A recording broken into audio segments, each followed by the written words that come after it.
ประโยชน์ตนและการแสดงปฐมเทศนาเป็นจุดเริ่มต้นของการบำเพ็ญปรัตถะหรือปรหิตะประโยชน์เพื่อผู้อื่นหลักธรรมคู่นี้ก็เป็นสิ่งสำคัญเหมือนกันการปฏิบัติในทางพุทธศาสนาพระพุทธเจ้าก็ทรงย้ำบ่อยๆว่าให้บำเพ็ญอัตถะประโยชน์ตนและก็ปรัตถะประโยชน์ผู้อื่นแล้วสองอย่างนี้ก็เนื่องกันผู้ที่จะบำเพ็ญประโยชน์ผู้อื่นได้อย่างดีก็ต้องพัฒนาตนบรรลุประโยชน์ตนมากขึ้นยิ่งเราบรรลุประโยชน์ตนมากเท่าไหร่เราก็ยิ่งสามารถทำประโยชน์ผู้อื่นได้มากเท่านั้นความดีงามความสามารถความมีสติปัญญาการพัฒนาตนของเรานี่แหละอันนี้เป็นประโยชน์ตนที่แท้จริงถ้าเราได้พัฒนาตนเองบรรลุประโยชน์ตนเราได้มีสติปัญญาความสามารถมากขึ้นก็เป็นความดีของชีวิตเราด้วยและพร้อมกันนั้นเราก็สามารถที่จะบำเพ็ญประโยชน์ผู้อื่นได้ดีขึ้นด้วยเพราะว่าบุคคลที่มีสติปัญญามีความสามารถมีความสุขมีชีวิตที่สงบแล้วนี่สามารถบำเพ็ญประโยชน์ช่วยเหลือผู้อื่นเพื่อแผ่ความดีงามสติปัญญาความรู้เพื่อแผ่ความสุขไปให้แก่คนอื่นได้เพราะฉะนั้นประโยชน์ตนนั้นจึงเป็นฐานของการบำเพ็ญประโยชน์เพื่อผู้อื่นที่จริงเป็นลักษณะของพระอรหันต์ว่าจะต้องเป็นผู้ที่บรรลุประโยชน์ตนแต่ว่าบรรลุจนกระทั่งว่าไม่มีอะไรต้องทำเพื่อตัวเองอีกมีความสมบูรณ์ในตัวทั้งสติปัญญาทั้งความสุขความสงบความเป็นอิสระเมื่อมีพร้อมในตัวแล้วก็นำเอาความสุขความเป็นอิสระเป็นต้นนี้ไปเผื่อแผ่แจกจ่ายแก่ผู้อื่นด้วยเมตตากรุณาต่อไปสถานที่พระพุทธเจ้าทรงตรัสรู้และประกาศปฐมเทศนาก็เป็นเครื่องหมายของการที่พระองค์ได้บรรลุแล้วซึ่งความสมบูรณ์แห่งอัตถะการบำเพ็ญประโยชน์ตนพัฒนาตนเองสมบูรณ์และการที่ได้ทรงทำประโยชน์แก่ชาวโลกบำเพ็ญปรัตถะดังที่กล่าวมาแล้วเพราะฉะนั้นสังเวชนียสถาน4นี้ก็เป็นเครื่องเตือนใจชาวพุทธว่าในคติแห่งธรรมดาแห่งชีวิตที่เราเกิดมาจนกระทั่งตายไปนี้เราก็ควรจะได้ทำสองอย่างนี้ให้เกิดขึ้นด้วยก็คือชีวิตตัวเองเราก็ควรจะเข้าถึงสิ่งที่ดีงามประเสริฐพัฒนาตัวเราให้สมบูรณ์ยิ่งขึ้นพร้อมกันนั้นเราก็ควรจะมีอะไรให้แก่โลกด้วยบำเพ็ญประโยชน์แก่ผู้อื่นแก่สังคมด้วยนี่ก็เป็นคติธรรมประการหนึ่งที่ได้จากเรื่องสังเวชนียสถาน4อันนี้เป็นอย่างง่ายๆนอกจากนั้นก็ยังมีความหมายที่ลึกซึ้งยิ่งขึ้นไปอีกอย่างที่อาตมาได้กล่าวแล้วต่อไปนี้จะพูดถึงความหมายอีกสักอย่างหนึ่งความหมายอย่างหนึ่งที่อาตมาได้พูดอ้างอิงไปแล้วก็คือได้กล่าวถึงเรื่องรูปกายและธรรมกายพระพุทธเจ้าประสูติณสถานที่นี้ที่ลุมพินีวันก็คือการปรากฏขึ้นแห่งรูปกายร่างกายของพระพุทธเจ้าที่เป็นเจ้าชายสิทธัตถะรูปกายของเจ้าชายสิทธัตถะนี้มีความสำคัญอย่างยิ่งเพราะด้วยอาศัยรูปกายนี้แหละความเป็นพระพุทธเจ้าจึงได้เกิดขึ้นได้เมื่อเจ้าชายสิทธัตถะได้ไปบำเพ็ญเพียรอาศัยร่างกายนี้เองบำเพ็ญเพียรและต่อจากนั้นก็ได้อาศัยร่างกายนี้บำเพ็ญจนกระทั่งได้บรรลุธรรมะได้ตรัสรู้เป็นพระสัมมาสัมพุทธเจ้าหมายความว่าได้ทรงอาศัยรูปกายนี้ทำธรรมกายให้ปรากฏขึ้นธรรมกายก็ปรากฏขึ้นที่ใต้ต้นศรีมหาโพธิ์ที่พุทธคยานั่นคือการตรัสรู้เป็นสังเวชนียสถานแห่งที่สองสังเวชนียสถานแห่งที่หนึ่งคือที่ประสูติก็เป็นที่ปรากฏขึ้นแห่งพระรูปกายและส่วนสังเวชนียสถานที่สองที่ตรัสรู้ก็เป็นที่ปรากฏขึ้นแห่งพระธรรมกายธรรมกายก็คือชุมนุมหรือกองแห่งธรรมะดังที่อาตมาภาพได้เคยอธิบายไปครั้งหนึ่งแล้วนี้เมื่อพระพุทธเจ้าอาศัยพระรูปกายทำพระธรรมกายให้ปรากฏแล้วก็เป็นส่วนพระองค์เองต่อจากนั้นพระองค์เองก็เสด็จจาริกไปยังป่าอิสิปตนมฤคทายวันที่เป็นสังเวชนียสถานแห่งที่สามและในสถานที่นี้พระองค์ก็ได้ประกาศเพื่อแผ่ธรรมกายนี้ให้เกิดขึ้นแก่ผู้อื่นด้วยโดยมีประจักษ์พยานบุคคลแรกก็คืออัญญาโกณฑัญญะซึ่งได้ดวงตาเห็นธรรมก็คือเข้าถึงธรรมกายเป็นท่านแรกถัดจากพระพุทธเจ้า นี่ก็คือการที่พระพุทธเจ้าได้ทำธรรมกายให้ปรากฏขึ้นแก่โลกเพื่อแผ่ออกไปยังผู้อื่นเมื่อธรรมกายปรากฏแล้วรูปกายนี้ได้ทำหน้าที่จนกระทั่งสมบูรณ์ทำธรรมกายให้ปรากฏไว้ในโลกพอสมควรแล้วรูปกายนั้นก็ไปสิ้นสุดลงณสังเวชนียสถานแห่งที่สี่ก็คือที่ปรินิพพานณเมืองกุสินารารูปกายทำหน้าที่ให้ธรรมกายปรากฏแก่ชาวโลกและรูปกายก็ดับไปแต่ว่าทิ้งธรรมกายไว้ให้เป็นประโยชน์กับชาวโลกต่อไปธรรมกายนี้ไม่พลอยสูญสิ้นไปด้วยอันนี้ก็คือความสัมพันธ์ระหว่างรูปกายกับธรรมกาย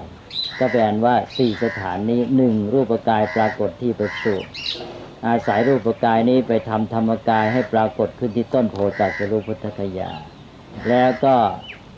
ทำธรรมกายนั้นให้แผ่ขยายออกไปเป็นประโยชน์กับชาวโลกที่ป่าอิสิปตนมฤคทายวันเป็นสังเวชนียสถานที่สามแล้วเมื่อทำหน้าที่จบครบถ้วนแล้วรูปกายก็ไปดับลงที่กุสินาราและธรรมกายก็คงอยู่ต่อไปอันนี้ก็เป็นคติความหมายอีกอย่างหนึ่งของเรื่องสังเวชนียสถานสี่ประการสี่แห่งแต่ก็ต้องทำความเข้าใจเกี่ยวกับเรื่องของธรรมกายนิดหน่อยขอย้ำว่าธรรมกายนั้นในภาษาบาลีแปลว่ากองหรือแปลว่าที่ชุมนุมที่ประชุมรูปกายก็เป็นที่ประชุมหรือกองให้รูปธรรมได้แก่ดินน้ำลมไฟมาประชุมกันเข้ามีการประชุมอย่างเป็นระบบจึงได้เป็นรูปกายขึ้นทีนี้ในด้านธรรมกายก็เช่นเดียวกันธรรมะนั้นก็เป็นสิ่งที่มีอยู่ตามธรรมดาธรรมชาติแต่มาเป็นประโยชน์แก่มนุษย์เมื่อมามีการประชุมขึ้นโดยการรู้เข้าใจและประพฤติปฏิบัติเมื่อเรารู้เข้าใจธรรมะธรรมะก็มาเป็นกายของเราด้วยการที่ว่ามาประกอบกันขึ้นทีละอย่างละอย่างเราก็มีชุมนุมหรือกองแห่งธรรมเกิดขึ้นในตัวเราเนี่ยมากขึ้นเราประพฤติปฏิบัติตามหลักเมตตาแล้วก็มีเมตตาเข้ามาอย่างหนึ่งเราบำเพ็ญกรุณาก็เข้ามาอีกอย่างหนึ่งมุทิตาก็เข้ามาอีกอย่างหนึ่งอุเบกขาเข้ามาอีกอย่างหนึ่งหรือเราเป็นเพนอินทรีย์เรามีศรัทธาก็มาองค์หนึ่งและธรรมะข้อหนึ่งมีวิริยะก็เข้ามาอีกอย่างหนึ่งมีสติก็เข้ามาอีกอย่างหนึ่งมีสมาธิก็เข้ามาอีกอย่างหนึ่งมีปัญญาก็เข้ามาอีกอย่างหนึ่งก็เป็นธรรมกายธรรมกายก็ปรากฏขึ้นมากขึ้นตามลำดับจนกระทั่งเป็นธรรมกายที่มั่นคงก็คือมรรคผลนิพพานถ้าเป็นธรรมกายในตอนแรกแล้วยังไม่มั่นคงเพราะว่าธรรมะที่เราประพฤติปฏิบัติที่เรารู้เข้าใจเนี่ยเป็นสิ่งที่สามารถเสื่อมได้หมายความว่าบางทีเราได้ธรรมะข้อนี้แล้วต่อมาเราก็เสื่อมไปจากธรรมะข้อนั้นขึ้นลงไม่แน่นอนจนกว่าเมื่อไรจะได้มรรคผลนิพพานธรรมกายนั้นก็แน่นอนแต่ธรรมกายนี้ไม่มีรูปร่างเพราะถ้าเป็นรูปร่างก็กลายเป็นรูปกายรูปกายเท่านั้นเป็นรูปร่างรูปกายก็บอกอยู่แล้วว่าเป็นรูปเนี่ยประชุมแห่งรูปธรรมส่วนธรรมกายนี้เป็นประชุมแห่งธรรมะในที่นี้เป็นนามเพราะฉะนั้นก็คือนามกายนั่นเองแต่นามกายนี้เป็นศัพท์ที่กว้างนามกายนั้นอาจจะเป็นกุศลก็ได้อกุศลก็ได้แต่ธรรมกายในที่นี้เราหมายถึงว่าส่วนที่เป็นกุศลส่วนที่เป็นสัจธรรมแล้วก็ไม่มีรูปร่างให้ปรากฏก็คือตัวธรรมะต่างๆนั่นเองที่เข้ามาประชุมกันขึ้นอยู่ด้วยการรู้เข้าใจและประพฤติปฏิบัติบำเพ็ญของเราดังที่กล่าวมานั้นโยมก็ต้องทำความเข้าใจเรื่องธรรมกายนี้ให้ชัดเจนด้วยเดี๋ยวจะหลงไปเป็นรูปเป็นร่างอย่างโน้นอย่างนี้ไปอันนี้อาตมาก็ยกขึ้นมาพูดเป็นความหมายที่เกี่ยวเนื่องกับสังเวชนียสถานสี่ประการอย่างที่อาตมาได้กล่าวแล้วบอกว่าเรื่องของการหาประโยชน์หรือทำความเข้าใจความหมายของสังเวชนียสถานนี้อยู่ที่โยนิโสมนสิการการรู้จักพินิจพิจารณาถ้าเรามีโยนิโสมนสิการเราก็สามารถได้ประโยชน์ได้ความหมายเพิ่มจากนี้อีกแต่ทั้งหมดนั้นก็อยู่ในหลัก2ประการที่กล่าวมาก็คือว่าเน้นที่ศรัทธาอย่างหนึ่งกับปัญญาอย่างหนึ่งวันนี้อาตมาก็ขอสรุปเรื่องสังเวชนียสถาน4ประการให้โยมฟังไว้โดยเป็นแบบอย่างหรือเป็นตัวอย่างเท่านั้นไม่ได้หมายความว่าจะครอบคลุมทั้งหมดแต่อย่างน้อยก็หวังว่าโยมทุกท่านนี้คงได้ประโยชน์จากสังเวชนียสถาน4ได้คติที่จะนำไปเป็นแนวทางความประพฤติปฏิบัติ พื่อจะให้เกิดผลดีงามแก่ชีวิตของตนเองด้วยการที่ดำเนินตามพุทธปฏิปทาถ้าเราได้คติอย่างที่อาตมากล่าวแม้เพียง2ประการที่พูดไปแล้วนี้ก็คิดว่าเราก็คงจะได้ผลดีมากพอสมควรเมื่อได้กล่าวถึงเรื่องความหมายของสังเวชนียสถาน4ประการแล้วอาตมาก็อยากจะพูดย้อนกลับไปถึงเรื่องราวต่างๆที่เป็นหลักธรรมะอันเกี่ยวเนื่องกับสังเวชนียสถาน4ประการที่ควรจะพูดถึงในโอกาสก่อนๆแต่ว่าเราไม่มีเวลาเนื่องด้วยการเดินทางแล้วก็มีเหตุบางอย่างขัดข้องเข้ามาเพราะฉะนั้นก็จะขอย้อนไปพูดเมื่อ3 วันก่อนหรือ4 วันก่อนโน้นย้อนไปตั้งแต่ที่พุทธทยานนั่นเลยตอนนั้นก็มีเหตุการณ์ที่น่าเห็นใจญาติโยมคือการเดินไปที่ดงคัสสิลิที่ภูเขาที่ถ้ำที่ถือกันว่าเป็นที่ที่พระพุทธเจ้าตอนเป็นพระโพธิสัตว์ได้บำเพ็ญทุกขกิริยาอันนั้นที่เห็นใจโยมก็เพราะว่าเดินกันเหน็ดเหนื่อยมากก็บางท่านก็ถึงจะได้รับทุกขเวทนามีความเจ็บปวดแต่ว่าที่จริงอาตมาก็เป็นเพื่อนโยมเหมือนกันนะก็เจ็บปวดเหมือนกันเนี่ยก็อย่างที่บอกโยมแล้วว่าเราถวายเป็นพุทธบูชาอาตมาก็เลยถือโอกาสเล่าแทรกเนี่ยเป็นเกร็ดนิดหน่อยพอทำให้บรรยากาศเบาลงว่าที่โยมเจ็บปวดความจริงอาตมาก็เจ็บปวดเหมือนกันที่เดินวันนั้นน่ะอาตมาก็เท้าแตกตั้งแต่ตอนเดินนั่นแหละแล้วก็ระบมเจ็บตลอดเวลาที่เดินช่วงปลายๆก็เจ็บตลอดตั้งแต่วันนั้นก็จนกระทั่งมาวันนี้ก็ยังเดินกระย่องกระแย่งอยู่เนี่ยเพราะว่าเท้ายังระบมอยู่ยังพองอยู่ก็เป็นการอักเสบที่ต่อเนื่องหลายวันทีเดียวอันนี้เมื่อเดินทางมาโยมหลายท่านยังมีความลำบากมากขึ้นอีกก็ยังมาท้องเสียท้องเดินกันเมื่อวานนี้อีกที่ท้องเดินท้องเสียนี่อาตมาก็บอกว่าอันนี้ก็เราได้บำเพ็ญอะไรจะเรียกว่าวิริยะบารมีนะอุทิศต่อพระพุทธเจ้าแต่ว่าไปแล้วการที่เป็นโรคท้องร่วงนี่ก็คล้ายกับพระพุทธเจ้าเหมือนกันพระพุทธเจ้าที่เสด็จไปยังสถานที่ปรินิพพานแล้วนิพพานนั้นก็ด้วยโรคท้องนั่นเลยว่าท่านเรียกว่าปักขันธิกาพาธพระองค์ทรงท้องร่วงท้องเดินถึงกับเป็นพระโลหิตทีเดียวลงพระโลหิตเลยทีเดียวหนักกว่าเรามากที่โยมท้องเดินท้องเสียกันเนี่ยไม่ถึงกับนิพพานนะแค่หมดแรงเท่านั้นเองเพราะฉะนั้นได้เป็นอย่างนี้ก็น่าจะดีใจว่าเราก็ได้เป็นคล้ายๆอย่างพระพุทธเจ้าได้ทรงอาพาธได้โรคนี้มาแล้วมันก็กลับกลายเป็นดีนึกอย่างนี้แล้วก็สบายใจหายทุกข์หายร้อนแล้วก็สำหรับอาตมาเองที่จริงก็มีปัญหาเรื่องคอก็เจ็บตั้งแต่วันนั้นแหละวันที่ไปเดินที่ดงคัสสิลิเข้าใจว่าจะเป็นเพราะเครื่องแอร์ที่เป่าศีรษะตั้งแต่วันแรกหันยังไงก็ไม่พ้นตอนหลังต้องใช้กระดาษติดแล้วลมเย็นที่ลงมาจากเครื่องแอร์นั้นสงสัยว่าจะทำให้เสียสมดุลทำให้ดุลยภาพในร่างกายเสียในคืนวันที่ไปดงคัสสิลิ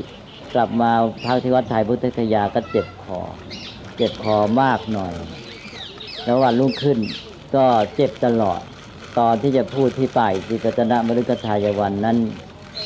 ตอนนั้นก็เจ็บมากแต่ว่าพอถึงเวลาจะต้องพูดก็ต้องพูดก็พอดีว่าฝนมาก็เลยหยุดพูดถ้าหากว่าพูดมากกว่านั้นก็ต้องพูดเป็นชั่วโมงซึ่งเวลาก็ไม่เหมาะแล้วถ้าพูดมากก็ไม่รู้คืนนั้นจะเป็นยังไงเพราะว่าแม้แต่อย่างนั้นตอนคืนนั้นก็เจ็บคอมากจนกระทั่งว่าพูดลำบากพูดไม่ถนัดแล้วก็กลืนน้ำลายลำบากก็เลยเป็นอันว่ามองในแง่หนึ่งก็ดีไปนะก็แต่ว่าก็หายไวเวลานี้ก็หายแล้วเพราะนั้นก็ไม่ต้องเป็นห่วงก็ขอให้ทุกท่านสบายใจคิดว่าตอนนี้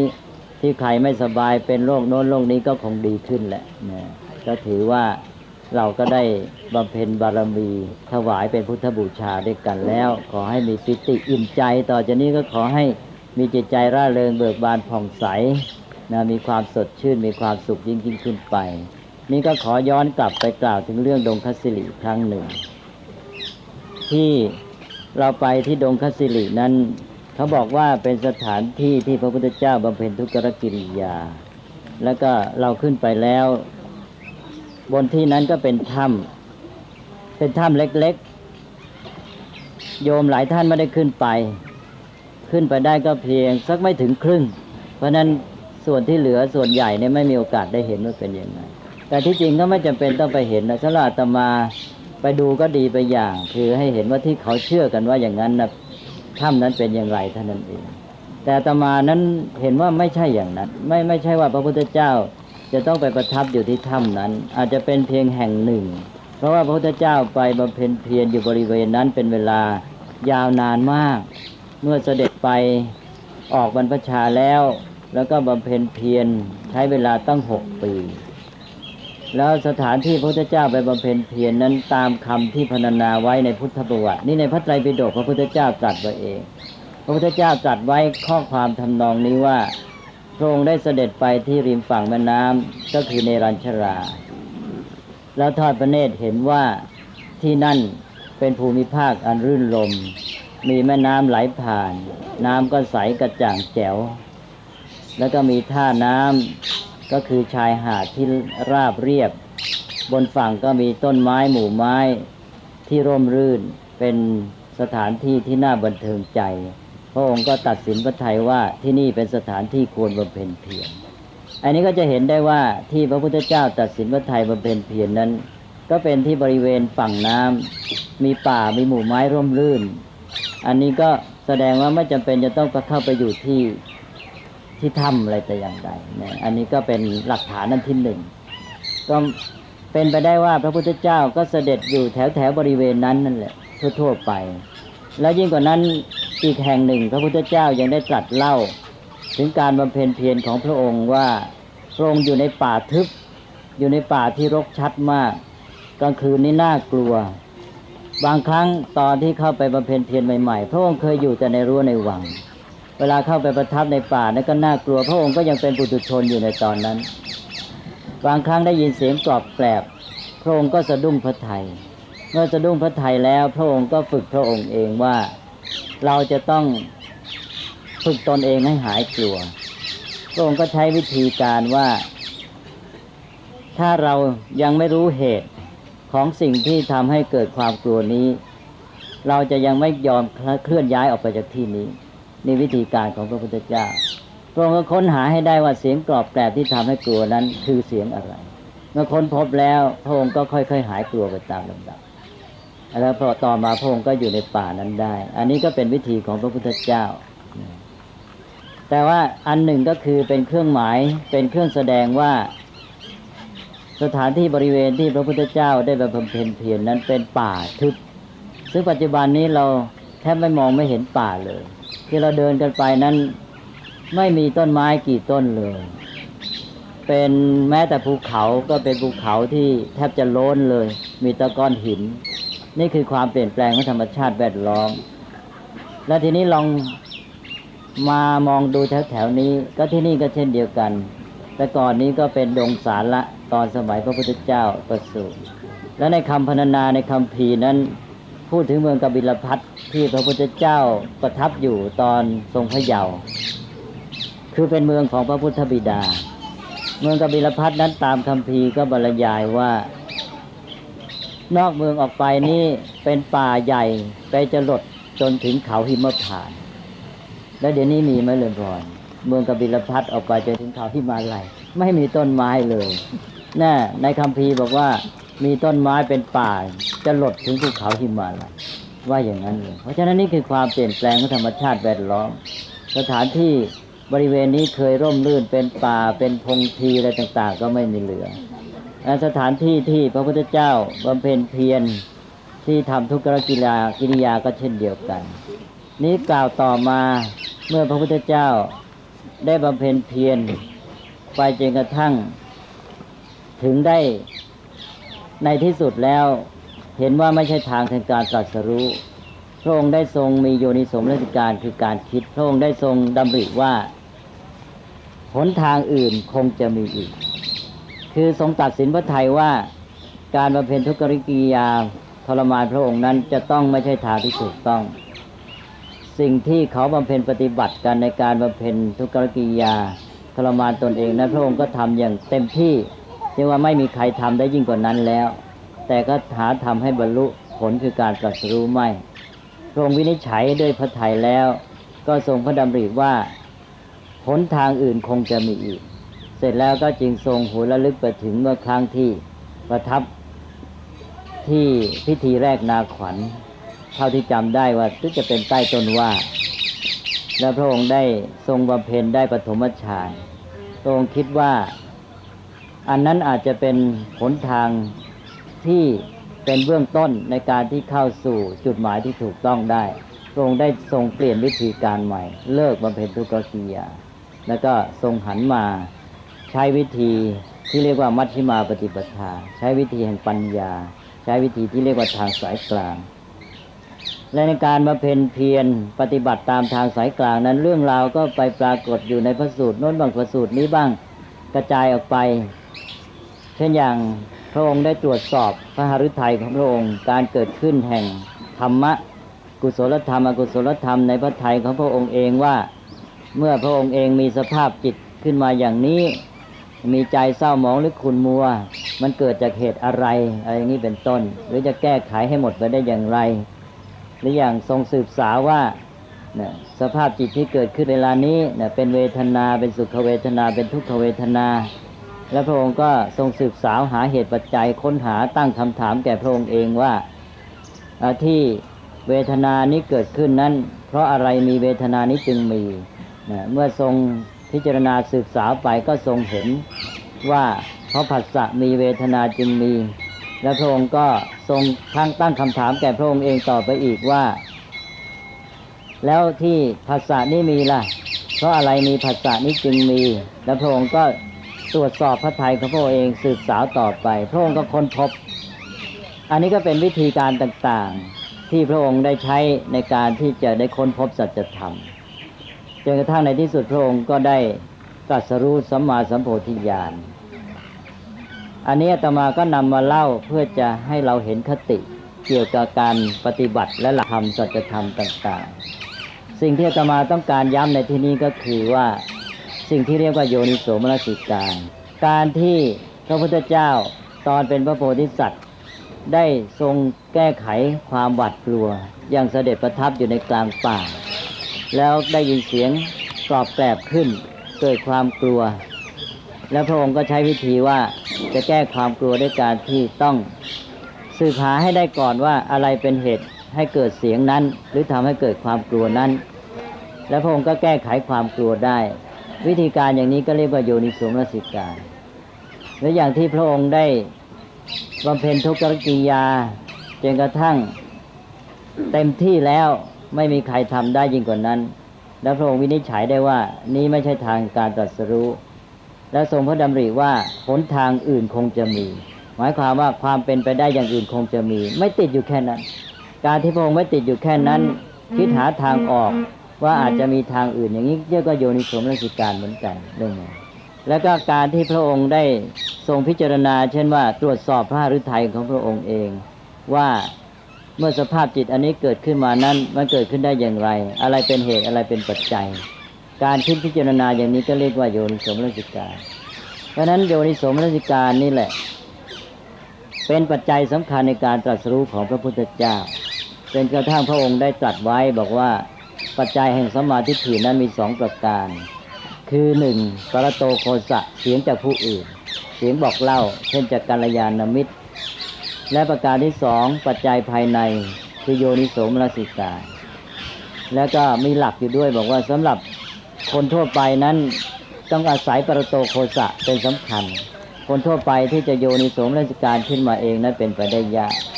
ส่วนมากแล้วต้องอาศัยการบอกเล่าแนะนำสั่งสอนจากคนอื่นก็มีบุคคลพิเศษก็พระพุทธเจ้าและพระปัจเจกพุทธเจ้านี้เป็นแบบอย่างที่ว่ามีโยนิโสมนสิการ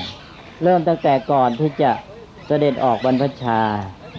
พระพุทธเจ้าเป็นเจ้าชายสิทธัตถะเกิดมาก็อยู่ท่ามกลางสิ่งแวดล้อมอย่างเดียวกับคนอื่นเจ้านายในวังประชาราษฎรเกิดมาอยู่ท่ามกลางสิ่งแวดล้อมเช่นเดียวกับพระองค์เขาก็เห็นความเป็นไปในโลกความเป็นไปของสิ่งทั้งหลายความเป็นไปของชีวิตผู้คนเขาก็ไม่เห็นอะไรแปลกเขาก็อยู่กันมาอย่างนั้นแต่เจ้าชายสิทธัตถะนี่มองเห็นสิ่งเดียวกับที่คนอื่นเห็นมองเห็นความเป็นไปในชีวิตของคนต่างๆในสังคมนี้อย่างเดียวกับที่คนอื่นเขาประสบแต่พระองค์มีความคิดที่แปลกกับคนอื่นความคิดที่แปลกกับพระองค์อื่นนี่แหละทำให้พระองค์เสด็จออกบรรพชาความคิดอย่างนี้ก็เรียกว่าโยนิโสมนสิการท่านบอกว่าคนที่จะมีโยนิโสมนสิการขึ้นมาอย่างนี้ต้องเป็นคนพิเศษเช่นอย่างพระพุทธเจ้าและปัจเจกพุทธเจ้าการตรัสรู้จึงเกิดขึ้นได้แต่ว่าสำหรับคนทั่วไปเมื่อได้อาศัยปรโตโคสะเสียงแนะนำชักจูงจากคนอื่นแล้วก็จะเป็นปัจจัยให้เกิดโยนิโสมนสิการขึ้นมาในตนเองเมื่อเรา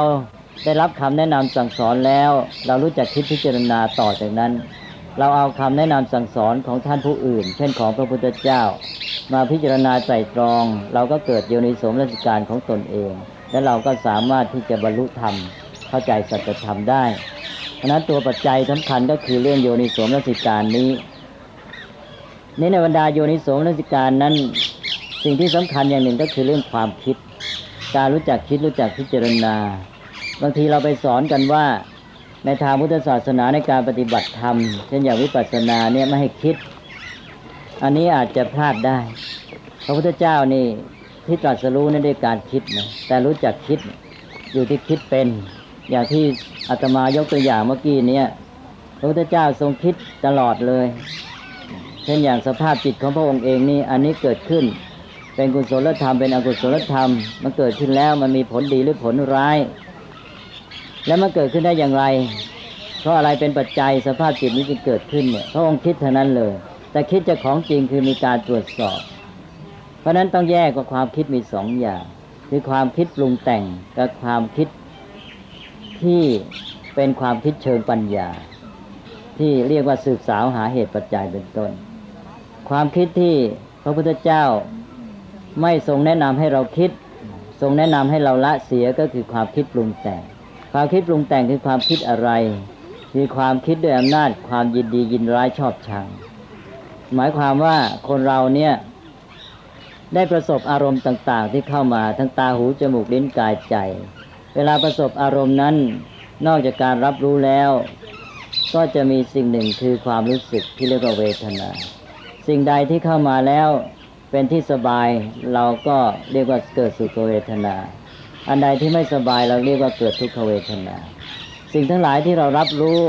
ทุกอย่างจะมีความรู้สึกประกอบอยู่ด้วยเวลาเราเห็นเราไม่ใช่เฉพาะว่าเห็นรูปร่างเห็นสีเขียวสีขาวสีดำสีแดงรูปร่างกลมยาวเหลี่ยมเท่านั้นเราไม่ใช่แค่นั้นทุกครั้งที่เราได้ดูได้เห็นนั้นเรามีความรู้สึกด้วยคือมีความรู้สึกสบายไม่สบายอันนี้แหละเป็นจุดสำคัญในความรู้สึกตัวนี้ที่เรียกว่าเวทนาจะทำให้เราเกิดปฏิกิริยาที่เรียกว่าความชอบหรือไม่ชอบหรือยินดีหรือยินร้ายภาษาพระเก่าที่เรียกว่ายินดียินร้ายถ้าเป็นสุขเวทนาสบายเราก็มักจะชอบใจหรือยินดีถ้าหากว่าเป็นทุกขเวทนาเราก็ไม่ชอบใจแล้วก็ยินร้ายโยมต้องแยกให้ได้สองตอนที่ว่าสบายกับยินดีหรือสบายแล้วชอบใจเนี่ยคนละตอนกันตอนสบายเป็นเวทนาเป็นฝ่ายรับยังไม่ดีไม่ชั่วไม่เป็นกุศลอกุศลสบายไม่สบายสุขทุกข์อันนี้ไม่เป็นกุศลอกุศลนะยังเป็นกลางๆเป็นเวทนาแต่เมื่อไรเกิดปฏิกิริยาว่าชอบหรือไม่ชอบอันนี้เกิดตัณหาแล้วนะตัณหาอันนี้เป็นปฏิกิริยาเป็นสภาพจิตที่เป็นสังขารแล้วก้าวจากเวทนาเป็นสังขารแล้วเวทนาสุขทุกข์สบายไม่สบายเป็นเวทนาแต่ชอบใจไม่ชอบใจเป็นสังขารพอเราเกิดสังขารชอบใจไม่ชอบใจก็คือเกิดตัณหาขึ้นมาตัณหานี่เป็นสังขารด้วยตอนนี้แหละจากนี้เราจะคิดถ้าชอบใจเราก็คิดตามอำนาจความชอบใจถ้าไม่ชอบใจเราก็คิดตามอำนาจความไม่ชอบใจ ความคิดอย่างนี้เรียกว่าความคิดปรุงแต่งจะเกิดความเอ็นเอียงจะเกิดปัญหากับจิตใจจะมีตัวตนที่รับกระทบอย่างนั้นอย่างนี้แต่ถ้าเราคิดเชิงปัญญาคือพิจารณาว่าอะไรเกิดขึ้นจึงเป็นอย่างนี้อันนี้เกิดขึ้นเพราะอะไรสืบสาวหาเหตุปัจจัยอันนี้ไม่ใช่คิดปรุงแต่งอันนี้เป็นการคิดเชิงปัญญาเป็นคิดสืบสาวตามหลักปฏิจจสมุปบาทเป็นต้นอย่างที่พระพุทธเจ้าทรงคิดในตอนที่ตรัสรู้ฉะนั้นโยมต้องแยกให้ถูกว่าความคิดมีสองแบบเราไม่ควรจะคิดเชิงปรุงแต่ง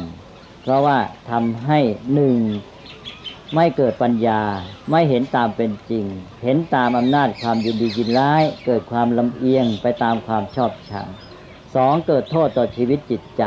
ทำให้จิตใจขุ่นมัวเศร้าหมองคับแคบบีบคั้นอะไรต่างๆเป็นต้นอาตมายกมาพูดเพราะว่าเป็นคติที่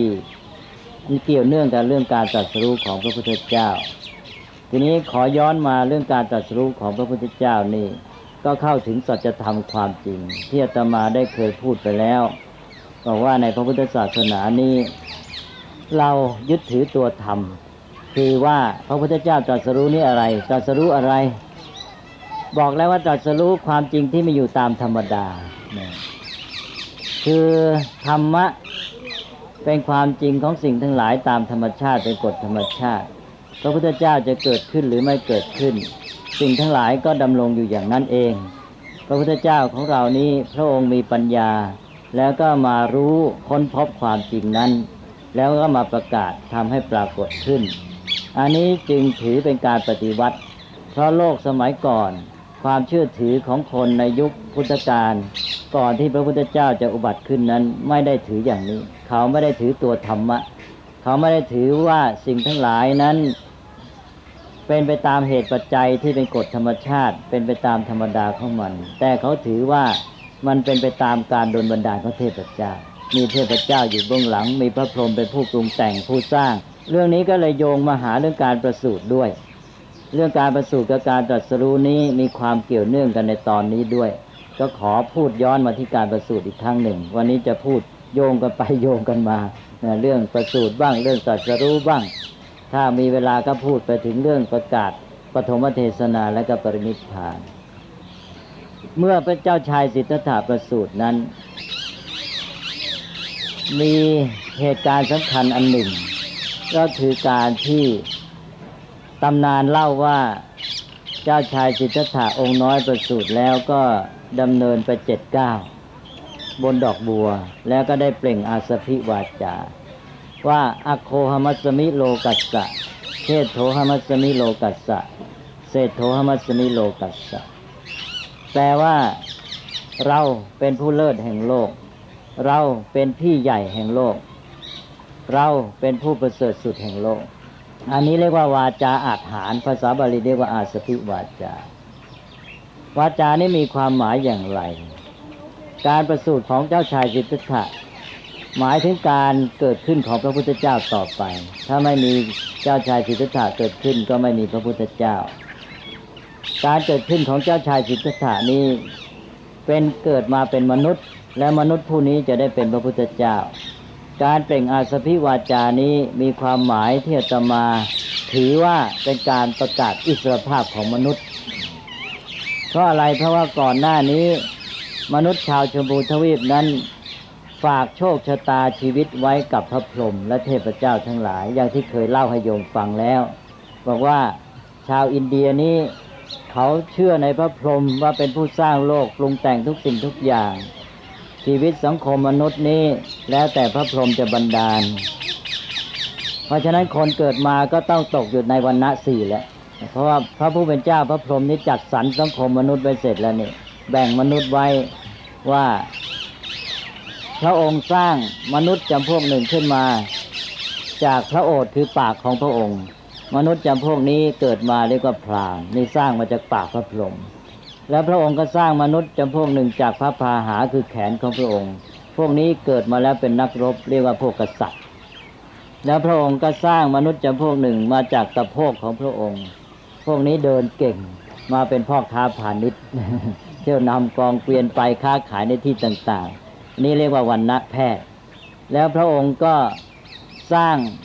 มนุษย์จำพวกหนึ่งขึ้นมาจากพระบาทของพระองค์เกิดมาเป็นพวกรับใช้เขาเรียกว่าวรรณสูตรเนี่ยพระผู้เป็นเจ้าสร้างมาเรียบร้อยหมดกำหนดมาคนเกิดมาต้องอยู่ในวรรณสี่แล้วเกิดมาแล้วทุกคนก็ต้องอ้อนวอนเทพเจ้าขอผลเอาอกเอาใจให้พ้นภัยหรือก็ให้ได้ลาภสักการะสิ่งที่ต้องการเพราะนั้นคนต่างๆก็เอาใจเทพเจ้าบวงสรวงอ้อนวอนกันไปกันมาไม่รู้จะทำไงให้เทพเจ้าพอใจเนี่ย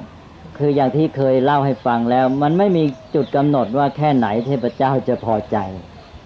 เลยปรุงแต่งวิธีเอาอกเอาใจเทพเจ้าจนเป็นวิธีบูชายันบูชายันกันไปกันมาวิธีบูชายันก็ใหญ่โตขึ้นแล้วพราหมณ์นี่เขาเป็นเจ้าพิธีนี่เขาถือว่าเขาเป็นผู้ติดต่อกับพระเจ้านะเพราะว่าเป็นบุคคลพิเศษชั้นสูงสุดสร้างมาจากปากพระพรหมว่ามีหน้าที่ที่จะมากล่าวสอนคนอื่นแล้วพระพรหมก็จะได้ถ่ายทอดความรู้สิ่งที่ต้องการมาทางพวกพราหมณ์นี้พราหมณ์พวกนี้ก็มาเที่ยวกำหนดให้ชาวบ้านทำพิธีต่างๆว่าจะต้องพิธีบูชายันอย่างนั้นอย่างนี้ประดิษฐ์ประดอยพิธีบูชายันจนกระทั่งว่าในที่สุดก็ต้องฆ่าสัตว์ฆ่ามนุษย์บูชายันเอาอกเอาใจกันขนาดนั้นนี่แหละก็เป็นสภาพของมนุษย์ในยุคพุทธกาลตามอำนาจครอบงำของศาสนาพราหมณ์ซึ่งมีอิทธิพลในสังคมอินเดียมาจนกระทั่งบัดนี้สังคมที่มอบความไว้วางใจไว้กับเทพเจ้าฝากความหวังไว้กระดานดลบันดาลของเทพเจ้าจะเป็นอย่างไรก็ให้ดูสังคมอินเดียเป็นตัวอย่าง ก็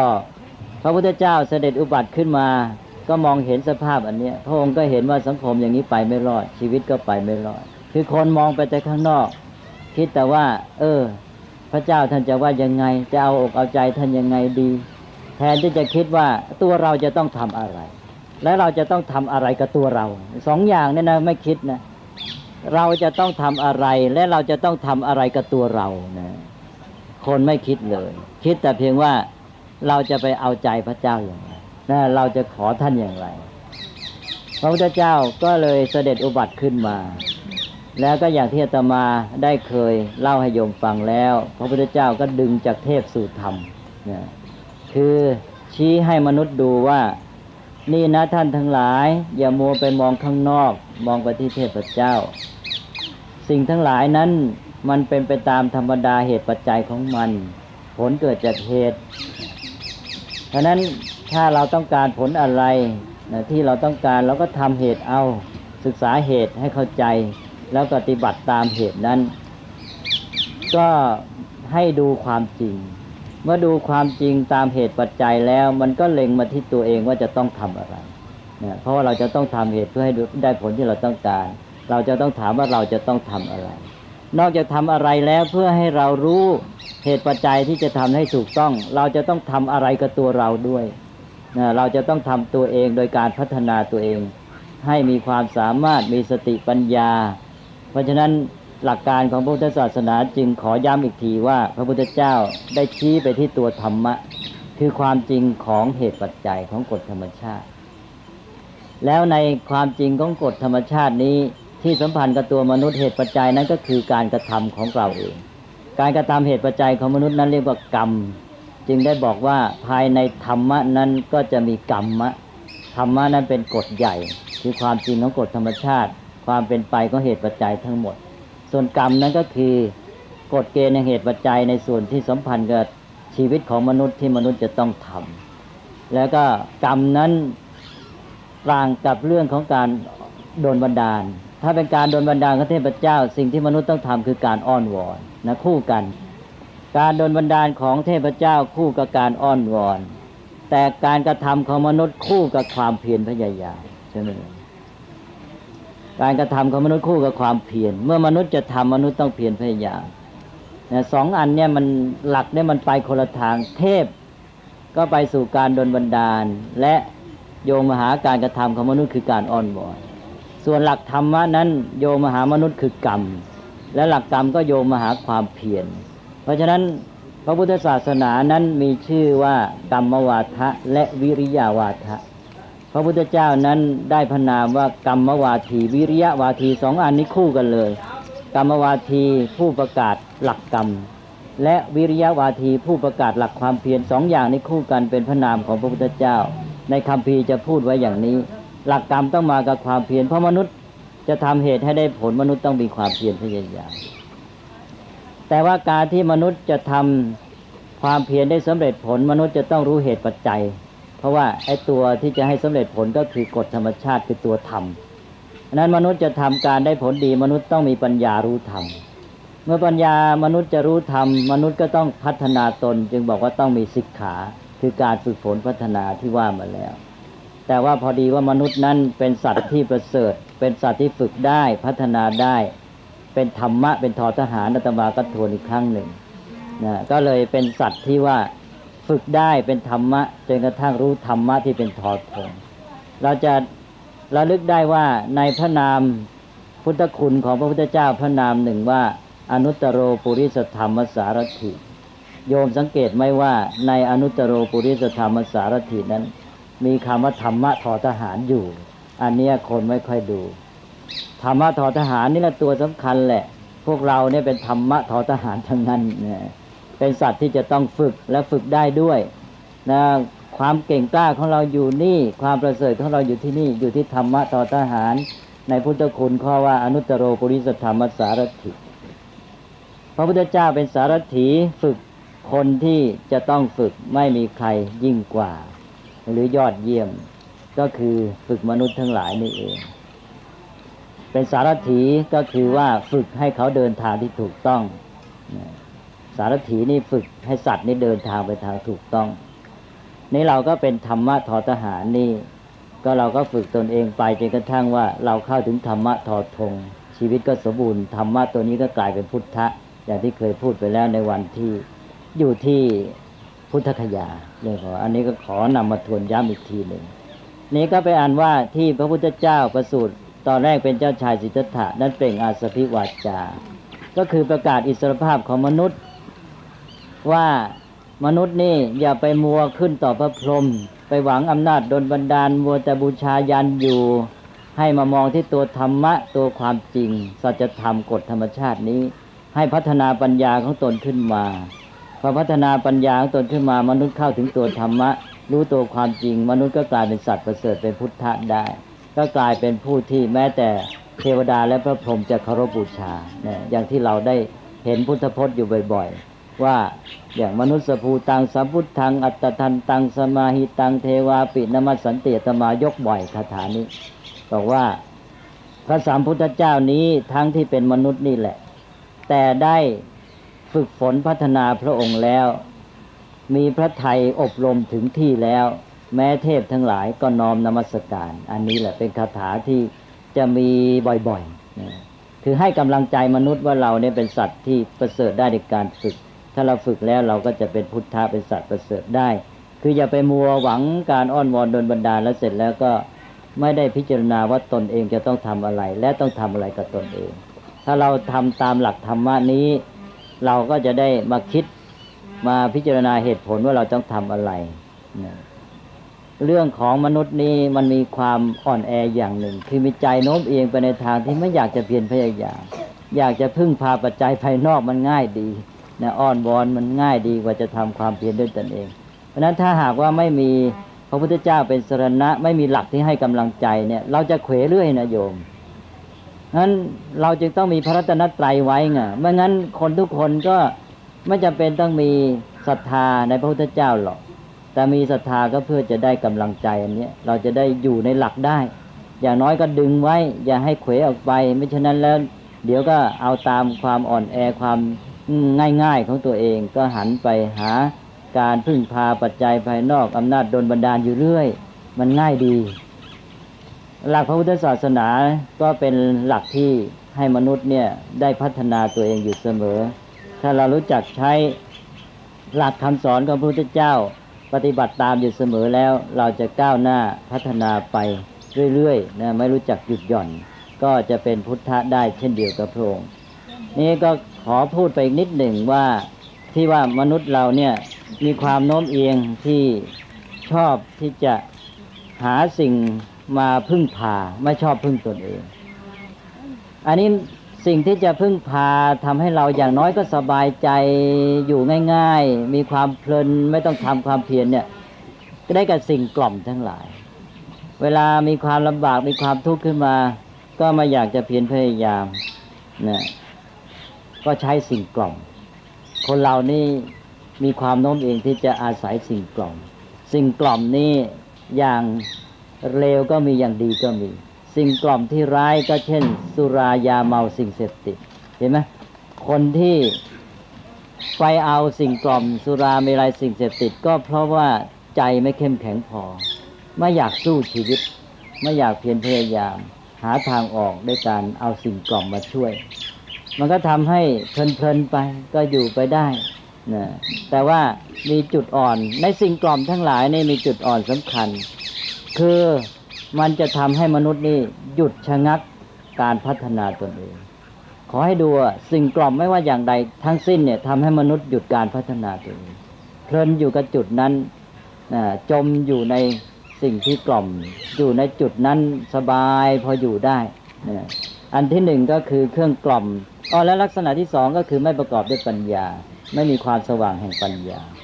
ไม่มีปัญญาและไม่พัฒนาตนต่อไปเขาก็เพลินอยู่กับสิ่งนั้นสิ่งกล่อมที่ร้ายก็คือพวกยาเสพติดสุรายาเมาอันนี้โยมเห็นชัดใช่ไหมเขาก็สบายเพลินไปพอว่าพ้นเวลานั้นไปทีหนึ่งให้อยู่กับอย่างน้อยก็มากลบความทุกข์ไว้แต่ว่าไม่แก้ปัญหาให้มันเสร็จสิ้นไปนี้ความสิ่งกล่อมที่ดีขึ้นไปกว่านั้นก็อย่างพวกดนตรี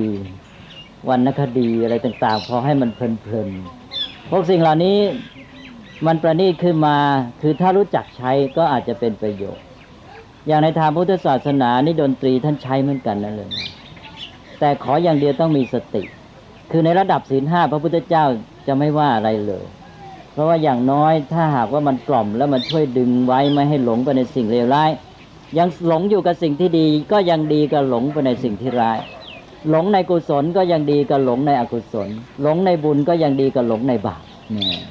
เพราะฉะนั้นพวกดนตรีวรรณคดีนี่ก็อาจจะกล่อมคนไว้ในสิ่งที่ดีในบุญในกุศลแล้วอีกอย่างหนึ่งก็คือว่าพอกล่อมไว้แล้วก็รีบหาสิ่งที่ดีมาให้ในระหว่างนั้นในขณะที่ใจของเขาเนี่ยพอจะสงบความกระวนกระวายลงได้ก็รีบเอาสิ่งที่ดีมาให้เช่นอย่างในวรรณคดีเนี่ยอ่านเพลินๆแล้วเราเอาคติธรรมอะไรต่างๆใส่เข้าไปเนี่ยเขาก็อาจจะได้ประโยชน์ดนตรีก็เหมือนกันพระพุทธเจ้าเคยแต่งดนตรีให้มานพนะเลยก่อนเอาไปร้องนะเอาไปเกี่ยวสาวเลยก่อนแล้วดนตรีเป็นพระสูตรหนึ่งเลยก็มีนะพระสูตรหนึ่งในพระไตรปิฎกนั้นเป็นพระสูตรดนตรีเลยนะเป็นเทพบุตรแกก็เอาดนตรีนี้ไปเกี่ยวแฟนแกนะในดนตรีนี้ก็พรรณนาพระคุณของพระพุทธเจ้าด้วยนะด้วยความซาบซึ้งอะไรต่างๆดนตรีที่กล่อมนี้ถ้าเราใช้สิ่งที่ดีงามเข้ามาเช่นธรรมะก็เป็นเครื่องดึงจิตใจของคนเนี่ยให้มาสู่สิ่งที่ประณีตงดงามยิ่งขึ้นเป็นจุดเชื่อมต่อดึงจากสิ่งที่ร้ายมาสู่สิ่งที่ดีเพราะฉะนั้นก็ใช้ประโยชน์ได้เพราะนั้นสิ่งที่กล่อมนี้ก็ขออย่างเดียวอย่าให้มัวหลงเพลินอยู่แล้วผู้ที่ใช้ต้องมีอุบายคือมีสติปัญญาแล้วก็ใช้เป็นเครื่องดึงเขาขึ้นมาสู่สิ่งที่ดีงามทีนี้สิ่งที่กล่อมต่อไปก็คือนี่แหละความเชื่อในสิ่งศักดิ์สิทธิ์เทพเจ้าอำนาจดลบันดาลในคนเรานี่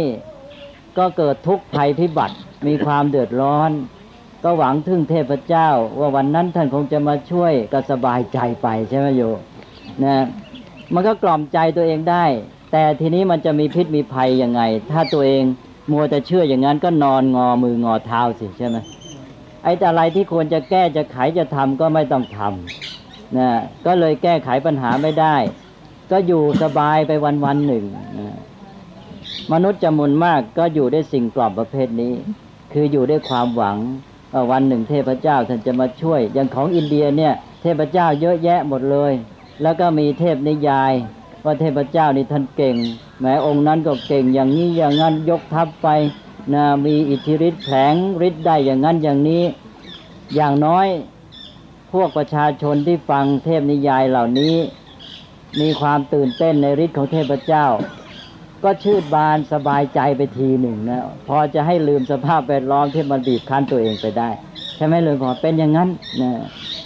นี่ยเขาก็ตื่นไปกับเรื่องฤทธิ์ของเทพเจ้าก็กล่อมใจตัวเองสบายไปทีหนึ่งอย่างพวกฝรั่งอย่างลัทธิคอมมิวนิสต์เนี่ยมาเห็นศาสนาแบบนี้ก็เลยเรียกว่าเป็นพวกยาฝิ่นนะแต่พุทธศาสนาไม่ใช่อย่างนั้นพวกคอมมิวนิสต์นี่ไม่รู้จักพุทธศาสนาก็เลยไปเห็นแต่ศาสนาแบบนี้ก็เลยหาเป็นฝิ่นไปก็กล่อมกันแบบนี้แกก็ไม่ต้องทำอะไรล่ะไม่ต้องเพียรพยายามปัญหาก็หมักหมมเข้าไปทุกทีเรื่องของการกล่อมนี่ก็เรื่องนี้เรื่องใหญ่ทีเดียวเรื่องการกล่อมด้วยเรื่องของการเชื่อในอิทธิฤทธิ์การโดนบันดาลของเทพเจ้าทีนี้ศาสนาบางศาสนาก็ต้องเอาสิ่งเหล่านี้มากล่อมแล้วใช้อุบายเข้าไปช่วยใช้อุบายยังไงบอกว่าให้แกหวังไว้นะเทพเจ้าจะมาช่วยจะบอกว่าจะให้แผ่นดินแห่งสัญญานะแต่ไม่รู้จะมาเมื่อไหร่ระหว่างนี้แกต้องช่วยตัวเองไปก่อนว่างั้นนะกล่อมแบบนี้ก็หมายความว่าให้มีความหวังไว้นะแล้วต่อไปวันหน้านั่นจะมาช่วยแต่ตอนนี้ไม่ช่วยนะตอนนี้ต้องช่วยตัวเองไปก่อนและอย่างบางศาสนาก็สอนว่าพระเจ้าจะช่วยแต่คนที่ช่วยตัวเองใช่ไหมเสร็จแล้วก็กล่อมไว้โซนหนึ่งแต่ว่าเสร็จแล้วก็ต้องมาบังคับว่าพวกเธอต้องช่วยตัวเองก็มันก็เป็นอุบายไปนะก็ทำให้คนในที่สุดมันก็หนีไม่พ้นคือคนต้องเพียรพยายามด้วยตนเองนี่ก็คือการกล่อมแต่นี้การกล่อมอีกอย่างหนึ่งชาวพุทธเองเนี่ยต้องระวังชาวพุทธปฏิบัติธรรมไปปฏิบัติธรรมไปบางทีก็มากล่อมตัวเองด้วยธรรมะที่ลึกซึ้งลงไปอีกคือสมาธินี่แหละเลยพอปฏิบัติธรรมไปเราบอกว่าทำให้เกิดสมาธิสมาธินี่เป็นธรรมะระดับปรุงแต่งนะเรื่องพอคือพระพุทธเจ้าไม่ห้ามในการปรุงแต่งเนี่ยปรุงแต่งเป็นนี่ก็ดีเป็นประโยชน์มนุษย์เรานี่อยู่ด้วยการปรุงแต่งเนี่ยมากแต่ว่าให้ปรุงแต่งให้ดีเมื่อกี้นี้อาตมาได้พูดแล้วว่าการคิดมีสองอย่างคือการคิดปรุงแต่งกับการคิดเชิงปัญญาเช่นสืบสาวหาเหตุปัจจัยทีนี้ในการคิดแบบปรุงแต่งนั้นก็ไม่ใช่ว่าจะเสียอย่างเดียวที่ดีก็มีคือการคิดปรุงแต่งกุศลขึ้นมาการคิดเชิงปัญญานั้นเป็นเรื่องวิปัสสนาแต่การคิดเชิงปรุงแต่งที่เป็นตัวร้ายท่านเรียกเป็นภาษาพระว่าอปุญญาภิสังขารปรุงแต่งใจให้เป็นทุกข์บีบคั้นใจตัวเองปรุงแต่งความโลภความโกรธเห็นอารมณ์ที่ไม่สบายตาแล้วเกิดความชังเกิดความยินร้ายเกิดความไม่สบายใจเก็บเอาสิ่งโน้นถ้อยคำคนนี้มาคิดมาปรุงแต่งทำให้ใจตัวเองมีความทุกข์ปรุงแต่งความกลุ้มความกังวลอะไรต่างๆเหล่านี้เรียกว่าปรุงแต่งอกุศลเป็นอปุญญาภิสังขารทีนี้ปรุงแต่งดีปรุงแต่งเป็นบุญปรุงแต่งเป็นความสุขทำให้ใจสบายท่านเรียกว่าปุญญาภิสังขารมนุษย์เรานี่อยู่ในระดับของปุถุชนหนีไม่พ้นการปรุงแต่งเพราะฉะนั้นอย่าเพิ่งไปติเตียนการปรุงแต่งโดยสิ้นเชิงให้ปรุงแต่งดีเถิดปรุงแต่งเป็นบุญเป็นกุศลทำใจให้มีสุขปรุงแต่งให้สบายปรุงแต่งความดีท่านไม่ว่าเป็นปุญญาภิสังขารแม้กระทั่งเจริญสมาธิได้ก็ยังเป็นอภิสังขารปรุงแต่งอยู่นั่นแหละจนกระทั่งถึงอรูปฌานยังเป็นอเนชชาภิสังขารไม่พ้นการปรุงแต่งเพราะฉะนั้นสมาธิที่เราบำเพ็ญกันเนี่ยอย่าว่าแต่สมาธิธรรมดาเล็กน้อยเลยสมาธิขนาดอรูปฌานได้สมาบัติสมบูรณ์แล้วก็ยังเป็นปรุงแต่งอยู่เป็นอเนชชาภิสังขารนี่การปรุงแต่งอย่างนี้ก็ทำให้จิตพัฒนาไปได้ดีแต่ว่าก็ต้องระวังต้องมีสติอยู่เสมอถ้ามิฉะนั้นแล้วมันก็เป็นการกล่อมสมาธินี้ในเมื่อมันเป็นสิ่งที่ปรุงแต่งเราก็มาใช้เป็นเครื่องกล่อมจิตใจได้ดังนั้นคนที่บำเพ็ญสมาธิไปได้เนี่ยอาจจะเพลินกับสมาธินั่นเลยพอเพลินทีนี้พอได้สมาธิเขาก็สบายนะก็ติดเพลินแล้วหายทุกข์หายร้อนหลบปัญหามีปัญหาอะไรแต่อะไรเกิดขึ้นแล้วก็มานั่งสมาธิใจสบายมีความสุขเพลิดเพลินติดในความสุขนั้นนี่กล่อมเหมือนกันนะกล่อมด้วยสมาธิ เป็นโยคีแบบพวกฤาษีดาบทก่อนพุทธกาลนะได้ฌานสมาบัติแล้วพระพุทธเจ้าไม่เห็นด้วย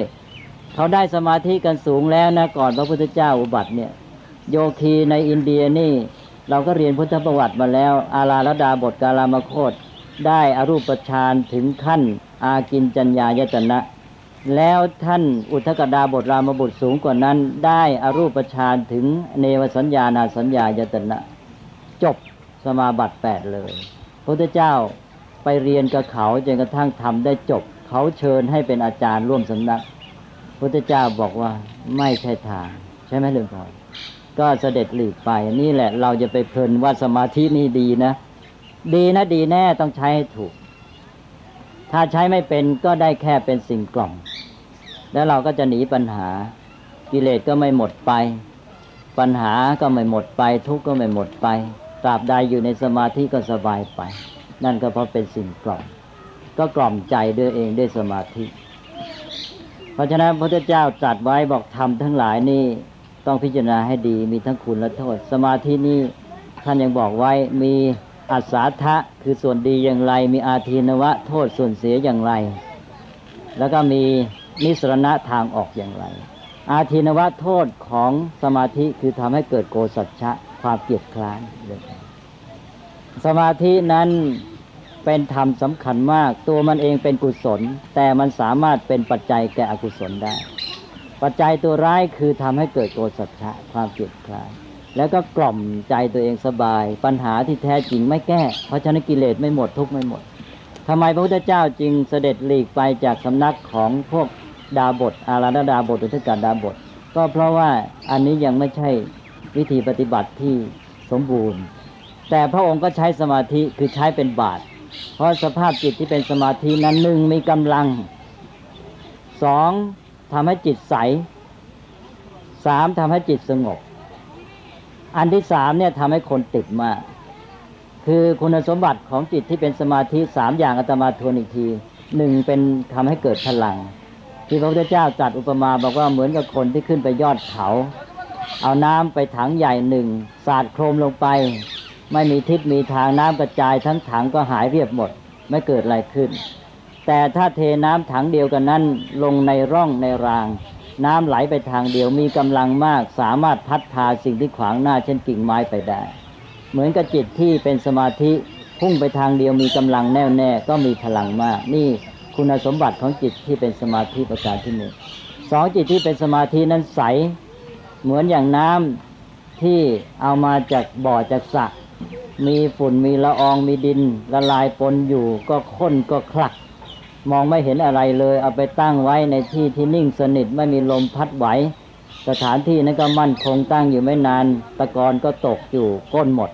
น้ำก็ใสแจ๋วมีอะไรในน้ำก็มองเห็นเหมือนกับจิตของเราที่ว่ามันพล่านอยู่ด้วยอารมณ์ต่างๆมากมายมันก็บังกันเองพอเราทำเป็นสมาธิมันเหลืออารมณ์เดียวไอ้เจ้าตัวอื่นตกตะกอนหมดมันไม่มีตัวอะไรบังเราก็มองเห็นสิ่งนั้นชัดเจนเพราะนั้นจิตที่เป็นสมาธิก็เอื้อต่อปัญญาทำให้มองเห็นตามเป็นจริงที่บอกว่าสมัยโตยถาภูตังปชานาติแปลว่าผู้มีจิตตั้งมั่นเป็นสมาธิย่อมมีปัญญารู้เห็นตามเป็นจริงแต่ไม่ใช่ว่าเกิดสมาธิแล้วจะเกิดปัญญาเองนั้นหลายคนเข้าใจผิดว่าอย่างนั้นแล้วอาราลดาบทอุทกดาบทแกก็รู้แจ้งสัจธรรมหมดสิเพราะแกได้ฌานสมาธิถึงอรูปฌานไปเข้าใจว่าได้สมาธิแล้วจะเกิดปัญญาเองจิตที่เป็นสมาธิเอื้อต่อการเกิดปัญญาไม่ใช่หมายความมาทำให้เกิดปัญญาขึ้นมาเองปัญญาเกิดจากสมาธิได้นั้นเพราะหนึ่งเราคิดอยู่แล้วเราคิดปัญหาต่างๆมองพยายามมองเพ่งพินิจมันแต่มันบังกันอารมณ์โน้นบังอารมณ์นี้มันไม่เห็นสักทีพอสมาธิมาไอ้สิ่งที่เราคิดอยู่นั้นมันก็เลยชัดขึ้นมานั่นเป็นเพราะเราคิดใช้ปัญญาอยู่แล้วสองก็คือว่าเราใช้จิตที่ใสเป็นสมาธินี้ไปพิจารณาธรรมะไปมองสิ่งต่างๆสิ่งที่เรามองก็เห็น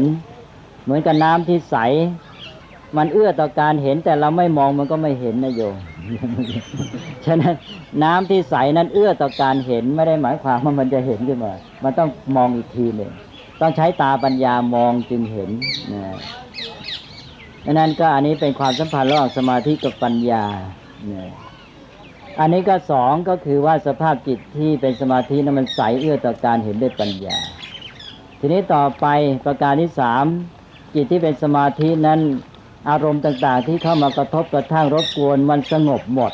เพราะนั้นจิตมันสบายไม่มีอะไรพลุ่งพล่านไม่มีอะไรรบกวนไม่ทุรนทุรายไม่กระวนกระวายเมื่อไม่มีอะไรกวนจิตมันก็สงบมันก็มีความสุขอันที่สามเนี่ยถ้าใช้ไม่เป็นติดเลยแล้วใช้เป็นเครื่องกล่อมนี้สิ่งที่พระพุทธเจ้าต้องการใช้มากที่สุดจากประโยชน์ของสมาธิคืออันที่สองอันที่สองคือจิตที่ใสเป็นสมาธิเอื้อต่อการใช้ปัญญาเอื้อต่อการมองเห็นด้วยปัญญาแล้วอันที่หนึ่งกับอันที่สามมาช่วยทำให้จิตนั้นมีกำลังอีกก็มีใช้ปัญญาแล้วจิตมีกำลังด้วยก็ยิ่งชัดเจนใหญ่แล้วมันสงบด้วยไม่มีอะไรกวนการใช้ปัญญานั้นก็ยิ่งได้ผล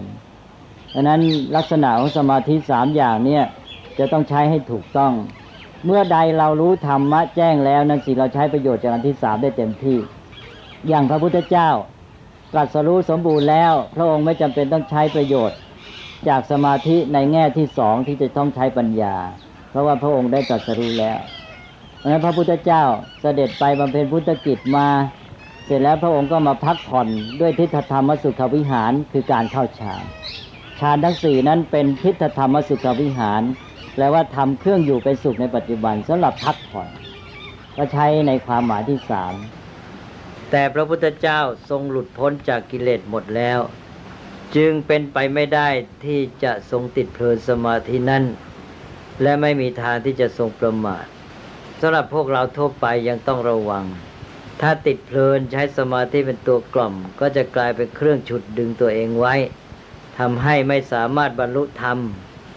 ขัดขวางต่อการพัฒนาอาตมาก็บอกแต่ต้นแล้วว่าตัวกล่อมนี้ข้อเสียของมันก็คือมันทำให้หยุดการพัฒนามันทำให้เราหยุดอยู่แค่นั้นไม่ก้าวต่อไปเพราะนั้นชาวพุทธหยุดไม่ได้ต้องก้าวต่อไปตลอดอันนี้ก็เป็นอันหนึ่งทีนี้ขอย้อนกลับมาพูดถึงเรื่องของการกล่อมด้วยการอ้อนวอนเทพเจ้าเมื่อกี้นี้เราบอกว่าเป็นการกล่อมนะ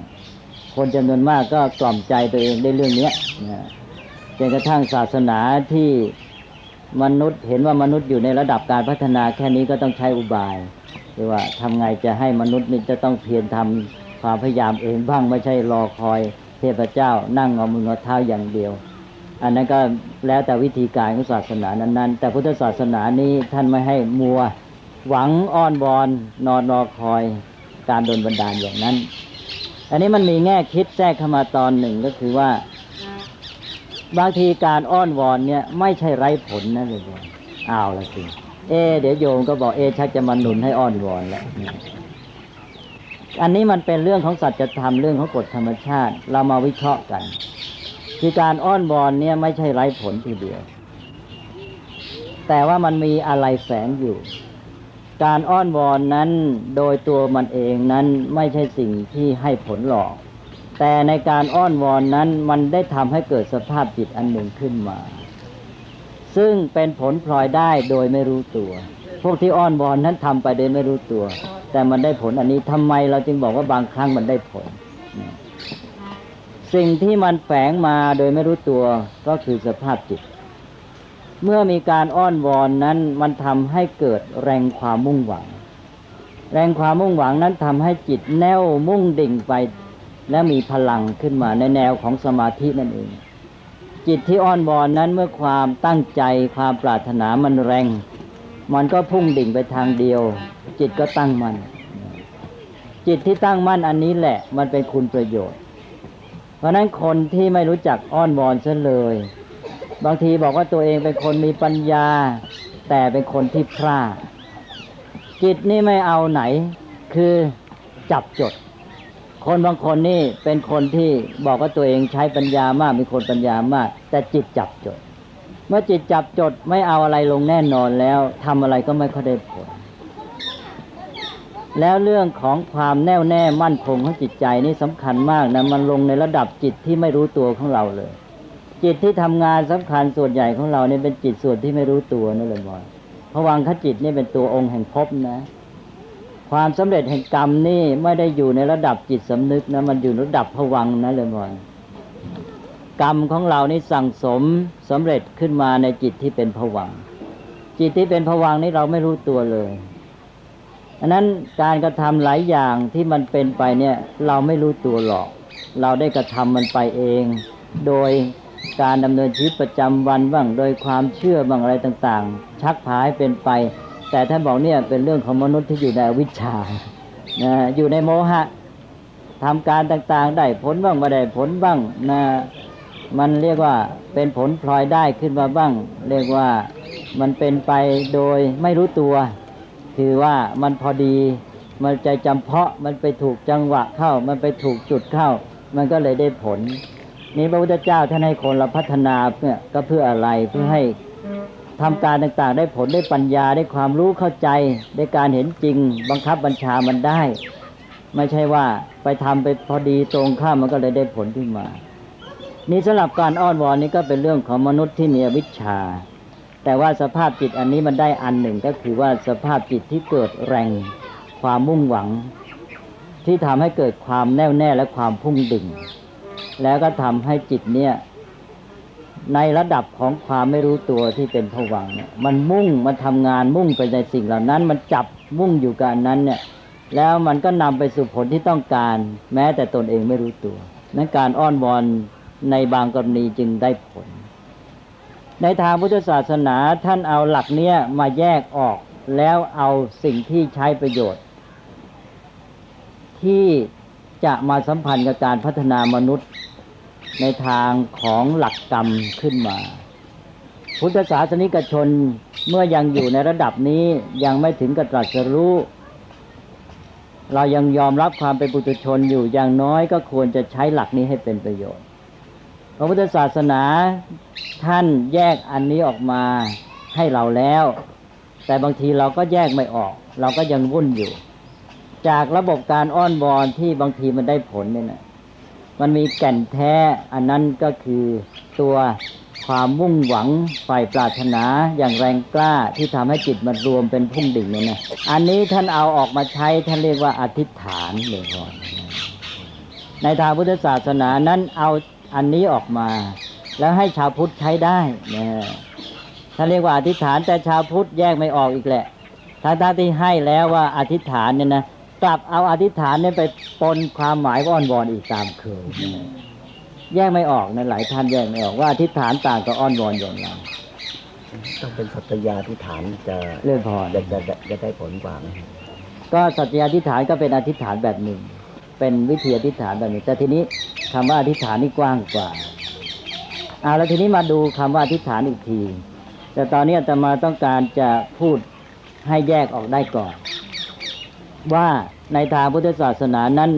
ท่านเอาตัวแกนที่มันจะใช้ได้ออกมาคือตัวอธิษฐานและให้ชาวพุทธนำไปใช้ได้อธิษฐานนี้แปลว่าความตั้งมั่นหมายความว่าตั้งใจเด็ดเดี่ยวคนเราจะทำอะไรต้องมีจุดหมายแม้แต่กุศลธรรมนี้สิ่งที่ดีงามนั้นไม่ใช่เราทำได้ทีเดียวทั้งหมดบางทีทั้งชาติเราทำไม่ไหวใช่ไหมล่ะอย่าว่าแต่ปี2ปีหรือเดือน2เดือนเลยตลอดชาตินี้เราจะทำกุศลหรือความดีทุกอย่างนี่เราทำไม่ไหวไม่ต้องพวกเราหรอกแม้แต่พระโพธิสัตว์จะบำเพ็ญความดีนี่บางทีทั้งชาติทำได้ข้อเดียวนะพี่เป็นไม่ใช่ว่าข้ออื่นไม่ทำเหมือนกันแต่ว่าต้องมีข้อเด่นสักข้อ2ข้อเพราะฉะนั้นในการเป็นพระโพธิสัตว์ชาติหนึ่งนี่จะต้องมีจุดสำคัญการทำดีต้องมีเป้าหมายว่าจะทำความดีอันไหนให้เป็นพิเศษเราต้องใช้ปัญญาไตร่ตรองพิจารณาก่อนว่าอันนี้นะควรจะทำอันนี้ดีแน่เราควรจะทำอันนี้เมื่อมั่นใจกับตัวเองแล้วก็อธิษฐานจิตก็คือตั้งใจเด็ดเดี่ยวมั่นลงไปว่าจะเอาอันนี้การตั้งใจเด็ดเดี่ยวนี้หนึ่งต่อคุณธรรมความดีหรือกุศลธรรมบางอย่างที่ต้องการจะทำอีกอย่างหนึ่งคือความตั้งใจเด็ดเดี่ยวต่อจุดมุ่งหมายเลยมั้ย2อย่างนะเลยก่อน1ตั้งใจเด็ดเดี่ยวต่อกุศลธรรมบางอย่างที่จะทำนี่ส่วนที่ต้องทำอีกอย่างหนึ่งคือต่อจุดมุ่งหมายหมายความว่าเรามีจุดมุ่งหมายที่ดีงามว่าเราจะต้องไปให้ถึงสิ่งนั้นให้ได้แล้วเราก็อธิษฐานจิต การอธิษฐานจิตนี้เป็นการทำให้จิตของเราเนี่ยพุ่งตรงดิ่งไปสู่เป้าหมายอันนั้นมันจะเป็นตัวสะสมลงไปแม้กระทั่งในภวังคจิตเลยแล้วภวังคจิตมันก็จะทำงานให้เราที่จะชักจูงเราวิถีชีวิตของเราแม้แต่โดยไม่รู้ตัวให้หันเหเข้าไปหาสิ่งนั้นสิ่งแวดล้อมที่เราเกี่ยวข้องเนี่ยเวลาเราเข้าไปสัมพันธ์เนี่ยเราจะมีความโน้มเอียงที่จะเข้าหาสิ่งโน้นสิ่งนี้และมีความรู้สึกต่อสิ่งเหล่านั้นไม่เหมือนกันชีวิตของคนเราทำไมไม่เหมือนกันก็เพราะว่าเวลาเราไปรับรู้ด้วยตาหูจมูกลิ้นกายของเราสัมพันธ์กับสิ่งแวดล้อมเนี่ยคนเรานี่จะมีปฏิกิริยาต่อสิ่งเหล่านั้นไม่เหมือนกันจากจุดที่มีความรู้สึกหันเหโน้มเอียงต่อสิ่งเหล่านั้นแหละวิถีชีวิตของเราจะเปลี่ยนไปตามนั้นเลยนะอันนี้เป็นสิ่งที่สำคัญแม้แต่ตัวเราบางทีก็ไม่รู้ตัวคนหนึ่งมองสิ่งหนึ่งก็มีความรู้สึกและเข้าใจอย่างหนึ่งอีกคนหนึ่งก็มองและเขารู้สึกอีกอย่างหนึ่งและจากจุดเริ่มต้นที่รู้สึกอย่างใดนั้นก็จะทำให้เขามีปฏิกิริยาต่อสิ่งนั้นแม้แต่การที่ว่าเขาจะทำความเพียรพยายามเขาจะหันเหไปหาเขาจะมุ่งไปในทิศทางเหล่านั้นอะไรอย่างนี้เป็นต้นในการอธิษฐานจิตนี้ก็เป็นการตั้งเป้าให้แก่จิตใจนั่นก็เป็นสิ่งที่สำคัญมากแต่อธิษฐานนี้ต่างจากการอ้อนวอนคือมันเป็นตัวเนื้อแท้ที่เป็นสาระในการอ้อนวอนนั้นไม่ใช่เป็นสิ่งที่เลื่อนลอยความอ้อนวอนนั้นอยู่กับสิ่งที่เลื่อนลอยฝันเพ้อไปเรื่อยๆแต่อธิษฐานนี้เป็นสิ่งที่โยงกับความจริงเป็นสิ่งที่มองเห็นได้ด้วยปัญญาและอธิษฐานนั้นไม่โยงไปสู่การกระทำของตนเองแต่การอ้อนวอนไม่โยงไปสู่การกระทำแต่การอธิษฐานนั้นนำไปสู่การกระทำนำไปสู่กรรมที่ถูกต้องแล้วก็การอ้อนวอนไม่โยงไปหาการพัฒนาตนเองใช่ไหมมันไม่เกี่ยวกับการพัฒนาเพราะว่าไปฝากไอ้ความหวังไว้กับสิ่งภายนอกให้ปัจจัยภายนอกเช่นเทพเจ้ามาช่วยแต่การอธิษฐานนี้เป็นการพัฒนาตนเองเป็นการที่ทำให้เราพัฒนาก้าวหน้าต่อไปเรื่อยๆนั้นจึงต่างกันแม้แต่พระโพธิสัตว์ก็มีอธิษฐานบารมีพระโพธิสัตว์จะต้องมีปณิธานเวลาจะทำความดีอะไรอย่างหนึ่งก็มีปณิธานว่าจะทำอะไรและด้วยปณิธานนั้นก็ทำให้พระองค์ทำการสำเร็จอย่างที่อาตมาบอกแล้วว่ามนุษย์เราทุกคนนี้เราไม่สามารถทำความดีและทำจุดเป้าหมายทุกอย่างให้สำเร็จได้อย่าว่าแต่เราเลยพระโพธิสัตว์ก็ไม่ได้ความดีต่างๆมันมีมากมายเหลือเกินเราต้องเลือกต้องทำแล้วถ้าเราทำไปเรื่อยๆเปื่อยๆก็จับจดแล้วก็ไม่ได้ผลเป็นชิ้นเป็นอันเพราะนั้นวิธีการทำความดีถ้าเราเอาพระพุทธเจ้าเป็นแบบอย่างพระองค์เมื่อก่อนที่จะตรัสรู้ก็คือเป็นพระโพธิสัตว์ก็ใช้ปณิธานแล้วก็ในการมีปณิธานนั้นการอธิษฐานไม่เป็นสิ่งสำคัญว่าอธิษฐานจิตตั้งใจเด็ดเดี่ยวจะต้องทำเป้าหมายนี้ให้สำเร็จจะต้องทำความดีงามนี้ให้สำเร็จแล้วอันนี้จะเป็นทางความสำเร็จที่แท้จริงเพราะจะเป็นอุบายรวมจิตเข้าไปอย่างที่อาตมาได้กล่าวไปแล้วอันนี้ก็เป็นเรื่องของบทแทรกเข้ามาเพื่อจะให้โยมได้ประโยชน์จากเรื่องของการอธิษฐานนะคือว่าอย่าให้เลยไปเป็นการอ้อนวอนเพราะการอ้อนวอนนั้นเป็นการฝากความหวังฝากชีวิตไว้กับปัจจัยภายนอกแล้วก็นำไปสู่ความลุ่มหลงการไม่พัฒนาตนความเป็นอยู่อย่างเลื่อนลอยนะการที่กล่อมใจตัวไปวันๆหนึ่งอะไรต่างๆงอมืองอเท้าถ้าเป็นสังคมแล้วต่อไปสังคมนั้นก็เสื่อมนะเพราะว่ามองในแง่สังคมแล้วอย่างศาสนาพราหมณ์ก่อนที่พระพุทธเจ้าอุบัติที่ว่ามนุษย์นั้นฝากความหวังไว้ในความสำเร็จและในโชคชะตาชีวิตเนี่ยฝากไว้กับการโดนบันดาลของเทพเจ้านะก็หนึ่งผลสำเร็จที่เกิดกับชีวิตของตนเองก็หวังพึ่งเทพเจ้าสองความเป็นไปอะไรในสังคมก็ไม่คิดจะแก้ไขปัญหาต่างๆเกิดขึ้นแต่ละคนก็หวังแต่ประโยชน์ส่วนตัวทำไงฉันจะได้นั่นได้นี่จากเทพเจ้าบันดาลให้ปัญหาต่างๆก็ถูกทิ้งไว้พระพุทธเจ้ามาประกาศในทางตรงกันข้ามพระองค์ก็มาสอนว่ามนุษย์เรานะสามารถทำการให้สำเร็จได้ด้วยความเพียรพยายามของตนเองแต่เราต้องรู้เหตุปัจจัยต้องรู้ธรรมต้องรู้ความจริงของกฎธรรมชาติและพัฒนาปัญญาขึ้นมาด้วยการฝึกฝนด้วยศิกขาเรามีปัญญารู้สัจธรรมรู้ธรรมะรู้เหตุปัจจัยทำการได้กรรมให้ตรงตามเหตุปัจจัยนั้น ก็ได้ผลดีสังคมของเราก็มาช่วยกันสร้างสรรค์แก้ไขให้ดีได้ชีวิตของเราก็ปรับปรุงให้ดีได้เราแก้ไขปัญหาชีวิตสังคมของเราได้สังคมของเรานี่เราต้องช่วยกันสร้างสรรค์ถ้าเราไปหวังพึ่งปัจจัยภายนอกก็จบเลยชีวิตของเราก็ไม่เพียรพยายามทำดีแล้วเราก็มาหวังผลประโยชน์ส่วนตัวด้วยการอ้อนวอนแต่ละคนก็จะเอาเพื่อตนตกลงสังคมก็ย่ำแย่ลงไปตามลำดับนี่ก็เป็นหลักธรรมที่พระพุทธเจ้าได้ทรงสอนไว้ให้แก่เราแล้วอันนั้นก็เอามาใช้ให้เป็นประโยชน์อาตมาก็ขอนำเรื่องนี้มาพูดเพราะธรรมะนี่มันมีแง่มุมต่างๆที่ต้องพิจารณาเยอะถ้าไปมองชั้นเดียวแล้วบางทีพลาดอย่างเรื่องสมาธิเป็นต้นเนี่ยมันต้องมีข้อดีข้อเสียอย่างน้อยพระพุทธเจ้านี่ทรงสั่งสอนไว้เนี่ยให้เรารู้คือมองทุกสิ่งทุกอย่างหลายแง่หลายมุมถ้าเรียกว่าวิภัชชวาทแปลว่าแยกแยะรู้จักพิจารณาอย่างแยกแยะและการแยกแยะนี่มีหลายแบบคือสิ่งทั้งหลายนี้มีทั้งส่วนดีและส่วนเสียแม้แต่กุศลธรรมเนี่ยสิ่งที่เราว่าดีแล้วมันก็มีแง่ที่เป็นคุณและแง่ที่เป็นโทษอย่างสมาธิเป็นต้นที่อาตมากล่าวไปแล้วเนี่ยไม่ใช่มองแง่เดียวด้านดีอย่างเดียวด้านชั่วด้านร้ายอย่างเดียวอันนี้การที่ว่ามันดีมันร้ายอย่างหนึ่งก็คือว่าการที่มันเป็นปัจจัยแก่กันและกันได้อกุศลธรรมก็เป็นปัจจัยแก่กุศลได้กุศลธรรมก็เป็นปัจจัยแก่อกุศลได้อันนี้แหละสำคัญมากเพราะฉะนั้นจากสิ่งที่ไม่ดีถ้าเราใช้เป็นเราก็เอาสิ่งไม่ดีมาใช้ประโยชน์ได้เอาอกุศลมาใช้เป็นปัจจัยแก่กุศลก็ได้กุศลธรรมถ้าเราใช้ไม่เป็นมันกลับเป็นปัจจัยแก่อกุศลอย่าไปภูมิใจหลงว่าเรานี่มีดีแล้วก็ดีนี่แหละมันจะเป็นตัวร้ายกลับให้เกิดโทษได้อันนี้ถ้าเราใช้เป็นเราไม่ประมาทไอ้เจ้าอกุศลเรามาใช้เป็นทำให้เกิดผลดีขึ้นมาก็ได้เนี่ยอย่างตัณหาพระพุทธเจ้าเอามาใช้กาพระอะไรพระนันทะใช่ไหมเลยพอน่ะเป็นอุบายชักจูงพระนันทะให้ตรัสรู้เป็นพระอรหันต์ได้แต่ว่าโยมที่มีศรัทธาหรือว่าพระโสดาบันแม้แต่ขนาดเป็นพระอริยบุคคลเป็นโสดาบันแล้วเกิดไปสันโดษขึ้นมาสันโดษตัวนี้กลายเป็นทำให้พระโสดาบันประมาทเลยเกิดเป็นอกุศลขึ้นมาแล้วสิใช่ไหมลุงพ่อความสันโดษทำให้เกิดความประมาทพระโสดาบันพระพุทธเจ้าบอกว่าประมาทวิหารีตั้งอยู่ในความประมาทเป็นอยู่ในความประมาทเป็นผู้เสื่อมนั้นธรรมะนี่ต้องมองกันหลายๆแง่อันนี้อาตมาจึงขอโยงมาสู่ธรรมะที่สำคัญคือเรื่องความไม่ประมาทอันนี้ถ้ามีเวลาก็พูดกันต่อไปอีกยังมีเวลาที่จะพูดกันต่อไปก็ขอพูดเรื่องธรรมะ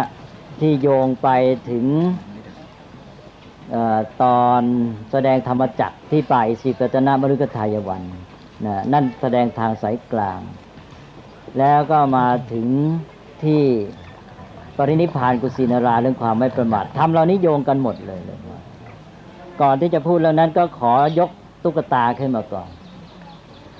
เนี่ยอย่างเรามาประเทศอินเดียโยมก็ได้เห็นแล้วว่าประเทศอินเดียนี้รกรุงรังสกปรกไม่เป็นระเบียบแค่ไหนแต่ว่าท่านมหาสุทินบอกว่าคนอินเดียนี่ไม่เป็นโรคเส้นประสาทแล้วอยู่สุขสบายดีดนตรีเลยพอก็มีดนตรีก็คงไม่ใช่เท่านั้นนะเลยพอมันก็วิถีชีวิตอย่างหนึ่งทีนี้อันนี้หันไปอีกด้านหนึ่งฝรั่งนี่มีความเจริญมีความเป็นระเบียบนะสังคมนี่มีความก้าวหน้ามีเทคโนโลยีดีอะไรต่างๆจัดสรรเรียกว่าสิ่งทั้งหลายสังคมนี้ให้เรียบร้อยได้พอสมควรแต่พร้อมกันนั้นก็มีปัญหาโรคจิตโรคประสาทอะไรต่างๆนี้มากนะทั้งสองสังคมมีทั้งข้อดีข้อเสียของตนเองสองอย่างนี้เป็นทางเลือกว่าอันไหนดีกว่ากันหรือยังไงหมายความว่าเป็นทางเลือกว่าเราควรจะเอาอย่างไหนอย่างใดอย่างหนึ่งหรืออย่างไร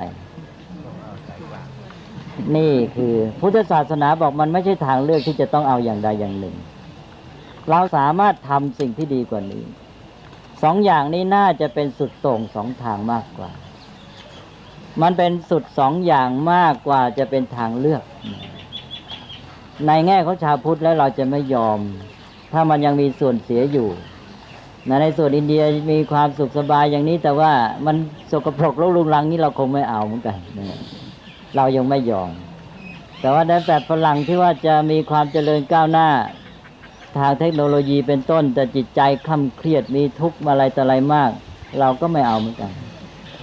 ถ้าพุทธเราถือว่าเราพัฒนาได้มันต้องมีดีกว่านี้แสดงว่าเจ้าสองทางนี้คงผิดมันมีอะไรที่มันผิดพลาดไปก็ต้องถามว่าแล้วอะไรคือความพอดีเนี่ยอะไรคือความพอดี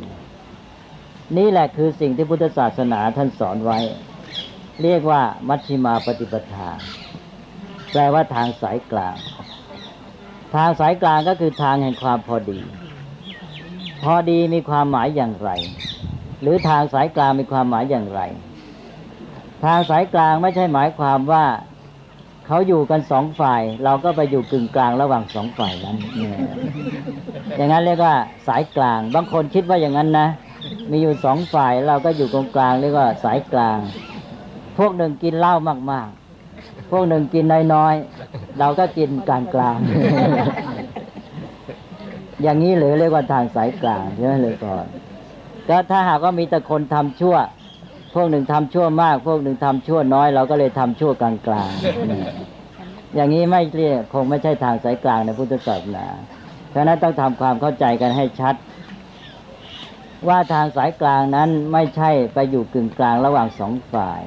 แต่ต้องมีหลักการทางสายกลางมีหลักการอย่างไรนะอันนี้แหละเป็นเรื่องที่สำคัญแต่ว่ามันมีหลักอยู่อันหนึ่งนะก่อนที่จะพูดถึงหลักอื่นๆก็คือว่าในทางสายกลางเนี่ยเราจะเห็นว่าข้อสัมมาทิฏฐิความเห็นชอบหรือปัญญาเห็นชอบเนี่ยเป็นข้อต้นใช่ไหมโยมอันนี้สำคัญเป็นตัวให้หลักพื้นฐานคือต้องมีปัญญาต้องมีความรู้เข้าใจ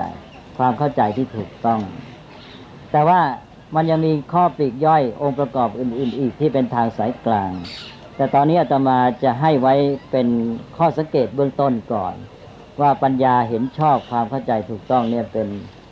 ป็นพื้นฐานหรือเป็นตัวกำหนดสำคัญของทางสายกลางนี้ก่อนที่จะพูดไปให้ชัดขึ้นนี่จะขอยกตัวอย่างอันหนึ่งเรื่องทางสายกลางเป็นตัวอย่างที่อาจจะพูด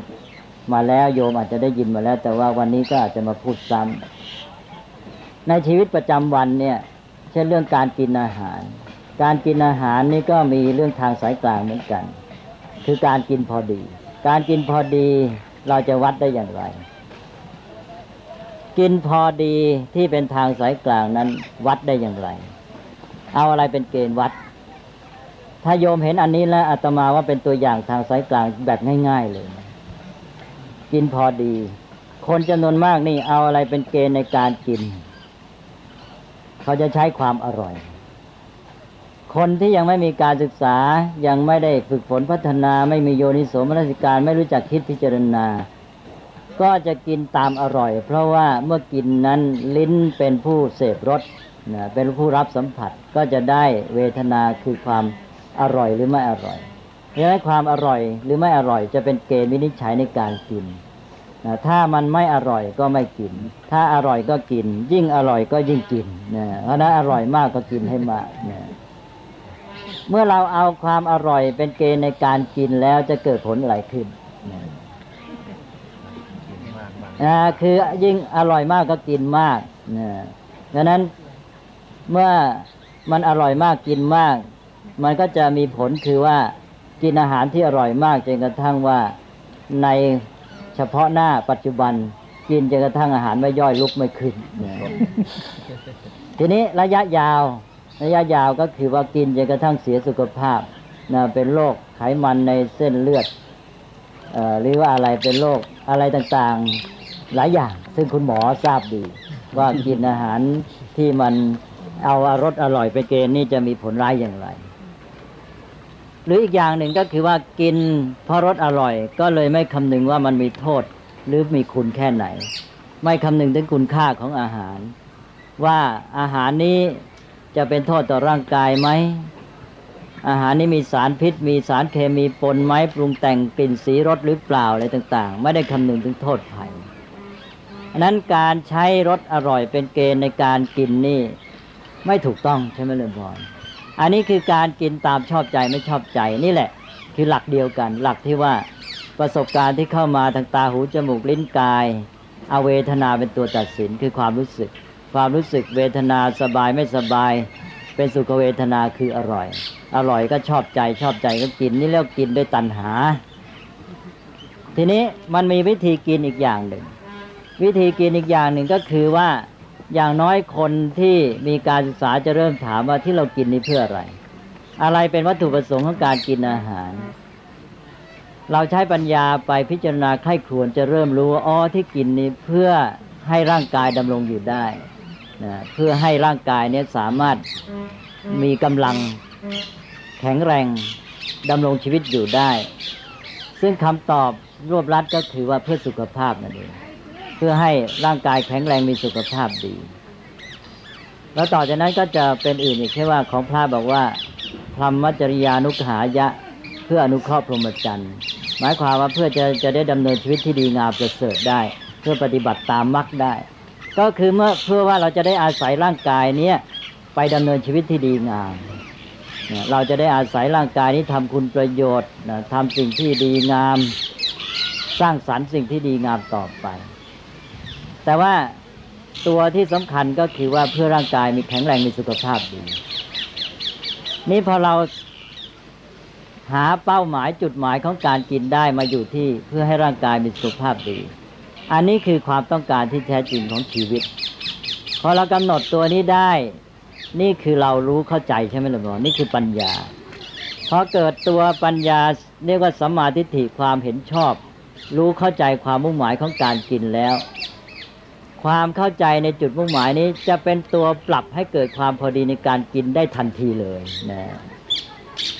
คือกินตามความต้องการของร่างกายกินเพื่อสนองความต้องการของชีวิตให้มีสุขภาพดีหนึ่งในขณะปัจจุบันมันจะจำกัดปริมาณในการกินไม่ทำลายสุขภาพถ้าเรากินมากไปอาหารมันอร่อยก็จริงแต่มันจะทำให้อาหารไม่ย่อยเป็นโทษต่อร่างกายเราก็ไม่กินเกินปริมาณนั้นเราก็จำกัดปริมาณในการกินปริมาณก็พอดีขึ้นมาอันนี้สองสิ่งที่กินไอ้ตัวปัญญาที่รู้ความมุ่งหมายของการกินก็จะมาเป็นตัวปรับตัวจัดให้เราเลือกกินสิ่งที่มีคุณค่าเป็นประโยชน์เราก็เลือกกินอาหารที่มีคุณค่าเป็นประโยชน์ต่อร่างกายการกินที่พอดีก็เกิดขึ้น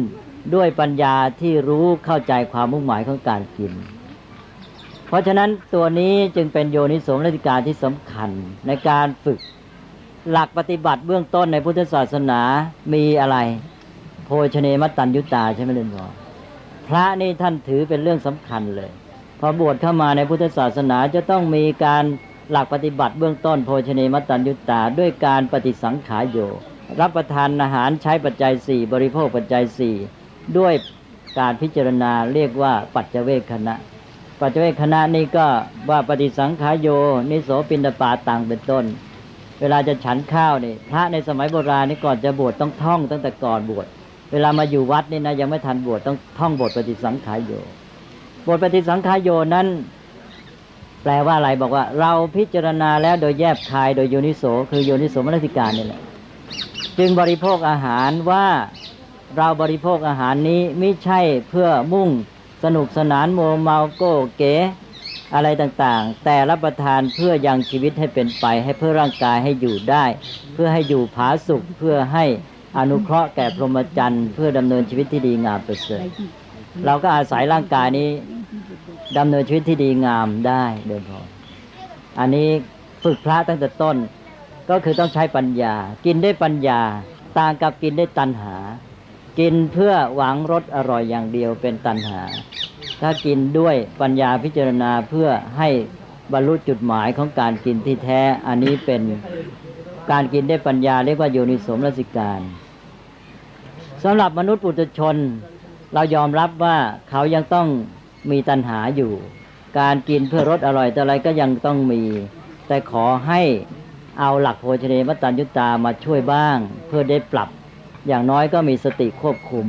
การกินนั้นจะได้ไม่เกิดโทษ1ไม่เกิดโทษต่อชีวิตของตนเองไม่เสียสุขภาพ2เมื่อเรากินโดยมีโภชเนมัตตัญญุตาอยู่ก็จะทำให้เราประหยัดไปได้ในตัวคือ1สุขภาพร่างกายของเราก็ดี2ในด้านของเศรษฐกิจก็ดีขึ้นด้วย 3ก็ทำให้การเบียดเบียนกันในทางสังคมลดลง4การบริโภคทรัพยากรธรรมชาติก็ลดไปด้วยนะก็ทำให้ได้ผลดีขึ้นแต่อย่างน้อยก็คือว่านี่เป็นตัวอย่างของการที่เรียกว่าเป็นทางสายกลางเริ่มตั้งแต่การกินพอดีนิยมจะเห็นแล้วใช่ไหมเลยพรว่าทางสายกลางหรือการดำเนินชีวิตที่พอดีนั้นมีตัวอย่างจากการกินเนี่ยต้องมีปัญญาเห็นชอบคือปัญญาเห็นชอบว่ากินเพื่ออะไรพอเข้าใจแค่นี้ก็การปรับให้พอดีก็เกิดขึ้นทางสายกลางเกิดขึ้นเพราะปัญญาที่รู้เข้าใจความจริงเนี่ยมันเป็นตัวปรับพฤติกรรมของเราจะพอดีได้ก็เพราะมีปัญญาเป็นตัวปรับให้มันเข้ากับจุดมุ่งหมายอันนั้นทางสายกลางนี่เป็นทางที่พอดีที่จะนำไปสู่จุดหมายที่ถูกต้องที่จะทำให้ชีวิตดีงามไร้โทษไร้ทุกข์นั่นเองนี่คือทางสายกลางในความหมายง่ายๆทีนี้ทางสายกลางอย่างนี้โยมพอเห็นแนวแล้วแหละเนี่ยอาตมาก็ขอพูดต่อไปนี่ทางสายกลางนี่อีกอย่างหนึ่งก็คือเรื่องของดุลยภาพในทางสายกลางนี่มันความพอดีไงบอกไว้แล้วในความพอดีนี้ก็คือความพอเหมาะก็คือความได้สัดส่วนขององค์ประกอบทั้งหลายที่มาทำงานร่วมกันในระบบปัจจุบันเขาเรียกว่าองค์รวมสิ่งทั้งหลายนั้นมันต้องเกิดจากส่วนประกอบเท่านั้นแหละถ้าส่วนประกอบมันไม่พอดีกันในยุ่งเกิดปัญหาแต่ถ้าส่วนประกอบต่างๆมันพอดีกันแล้วทุกอย่างจะลงตัวแล้วจะได้ผลดีด้วยอันนี้อาตมาก็เคยพูดมาแล้วพรหมวิหารมี4ข้อจะต้องมีดุลยภาพถ้าเราไม่ปฏิบัติตามคำสอนของพระพุทธเจ้าทำให้พรหมวิหาร4นี้เสียดุลไปแม้ว่าพรหมวิหารแต่ละข้อนั้นจะเป็นกุศลธรรมก็เกิดผลร้ายได้ทั้งที่มีเมตตากรุณาก็เป็นกุศลธรรมแต่เมตตากรุณาทำให้เกิดผลร้ายแล้วเราก็ไม่ค่อยคิดกันนั่นเลยพรหมวิหาร4ต้องปฏิบัติได้สัดได้ส่วนกันได้พอดีนะถ้าผิดสถานการณ์ไปสถานการณ์ที่ควรจะใช้อุเบกขากลับไปใช้เมตตากรุณาสถานการณ์ที่ควรจะใช้เมตตากรุณากลับไปใช้อุเบกขาก็ยุ่งทีเลยไม่เลยพอถ้าที่เป็นกุศลธรรมนั่นแหละเสียแล้วแหละชีวิตก็เสียสังคมก็เสียนี่ในเมืองไทยเรานี่ตอนหลังๆนี่เรามีแนวโน้มที่จะเที่ยวดึงธรรมะออกมาแยกเป็นข้อๆจนกระทั่งในแบบเรียนหลักสูตรของเด็กนักเรียนในโรงเรียนตามหลักสูตรกระทรวงศึกษาเนี่ยตอนหลังๆเป็นเที่ยวดึงเอาธรรมะมาบอกให้เราจะเรียนธรรมะสอนเด็กให้มีธรรมะข้อไหนเมตตาดีนะเอามาสอนกรุณาดีนะเอามาสอนแล้วก็ขันติดีนะเอามาสอนเอามาเป็นข้อเนี่ยเป็นไปด้วยความไม่รู้ไม่เข้าใจจะทำให้วุ่นสังคมจะปั่นป่วนเพราะไม่เข้าใจว่าพระพุทธเจ้าท่านวางหลักธรรมะเป็นชุดทำไมพรหมวิหาร4นั้นต้องมาทั้งชุดถ้าผิดชุดเสียหลักแล้วก็หมดเลยเนี่ยที่มันเป็นปัญหาอย่างแม้แต่ในสังคมไทยเราที่ผ่านมาเราก็ปฏิบัติธรรมไม่ค่อยครบชุดอยู่แล้วใช่ไหมอย่างพ่อแม่เนี่ยเอาก็บอกแล้วเนี่ยบอกว่าพรหมวิหาร4พ่อแม่ถ้าทำไม่ครบก็ลูกก็เสียเหมือนกันรักลูกระยะสั้นบางทีก็ทำให้ลูกเสียระยะยาวลูกไม่รู้จักโตมีแต่เมตตากรุณามุทิตาอุเบกขาไม่มีลูกโตไม่เป็นลูกทำอะไรไม่เป็นรับผิดชอบตัวเองไม่ได้บางทีต้องใช้วิธีว่าเพราะว่าพ่อแม่เรามีความโน้มเอียงที่จะลำเอียงเข้าข้างลูกสมัยโบราณต้องใช้วิธีว่าให้ห่างพ่อแม่ซะบ้างเนี่ยเท่ากับว่าพ่อแม่ได้ใช้อุเบกขาโดยไม่รู้ตัวคือว่าเอาลูกไปฝากวัด หรือเอาไปอยู่ห่างๆอย่างพ่อแม่สมัยโบราณให้ลูกไปเรียนที่เมืองตักกศิลาโน่นไปอยู่กับที่สาป่าโมกนะเขาจะได้หัดเพราะไปอยู่กับอาจารย์และอาจารย์ท่านไม่คำนึงแล้วท่านใช้หลักพรหมวิหารแต่ท่านมีอุเบกขาด้วยนะท่านต้องหัดให้เรียนให้ทำรับผิดชอบต่างๆเป็นเด็กก็รู้จักรับผิดชอบตัวเองหรืออย่างพ่อแม่สมัยนี้บางทีอยู่กับพ่อแม่นี่โตทำอะไรไม่เป็นต้องส่งไปเรียนต่างประเทศพอไปอยู่ต่างประเทศหัดรับผิดชอบตัวเองได้ทำอะไรต่ออะไรเป็นขึ้นมาเนี่ยคืออุเบกขาชนิดที่ว่าส่งไปเรียนต่างประเทศ คือพ่อแม่จะได้ไม่ต้องมีเมตตากรุณาตลอดเวลาทีนี้ถ้าพ่อแม่มีเมตตากรุณามุทิตาอุเบกขาได้สัดส่วนกันแล้วลูกก็โตมีความเจริญเติบโตอย่างถูกต้องเนี่ยพระพรหมสร้างโลกได้ถูกต้องเนี่ยพระพรหมทำหน้าที่สมบูรณ์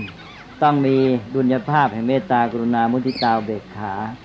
โดยเฉพาะก็อาตมาก็ได้แยกกันแล้วว่า4ข้อเนี่ยแยกได้เป็น2ชุดคือเมตตากรุณามุทิตานั้นเป็นธรรมะรักษาความสัมพันธ์ระหว่างบุคคลหรือมนุษย์ต่อมนุษย์ส่วนอุเบกขานั้นเป็นธรรมะสำหรับรักษาความสัมพันธ์ระหว่างมนุษย์กับตัวธรรมะตัวกฎธรรมชาติหรือตัวความจริงของธรรมชาติที่มันรองรับโลกมนุษย์อีกชั้นหนึ่งนี่ถ้าเราเอาแต่ความสัมพันธ์ระหว่างมนุษย์แล้วเราไม่คำนึงถึงความจริงของธรรมชาติชีวิตก็เสียดุลยภาพมนุษย์จะอยู่ด้วยลำพังโลกมนุษย์เองไม่ได้มนุษย์เราโลกทั้งโลกนี้ต้องตั้งอยู่บนฐานของธรรมะธรรมะนี่รักษาโลกไว้อีกชั้นหนึ่ง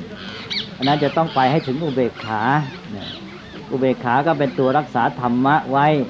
รักษาตัวหลักการไว้อันนี้พ่อแม่ถ้าหากว่ามีอุเบกขาก็ช่วยให้ลูกนี้เติบโต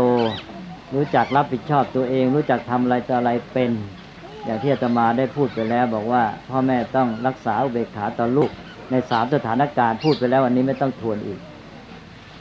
นี่ในสังคมก็เช่นเดียวกันสังคมใดที่มนุษย์เอาแต่เมตตากรุณาก็จะช่วยกันจนกระทั่งว่า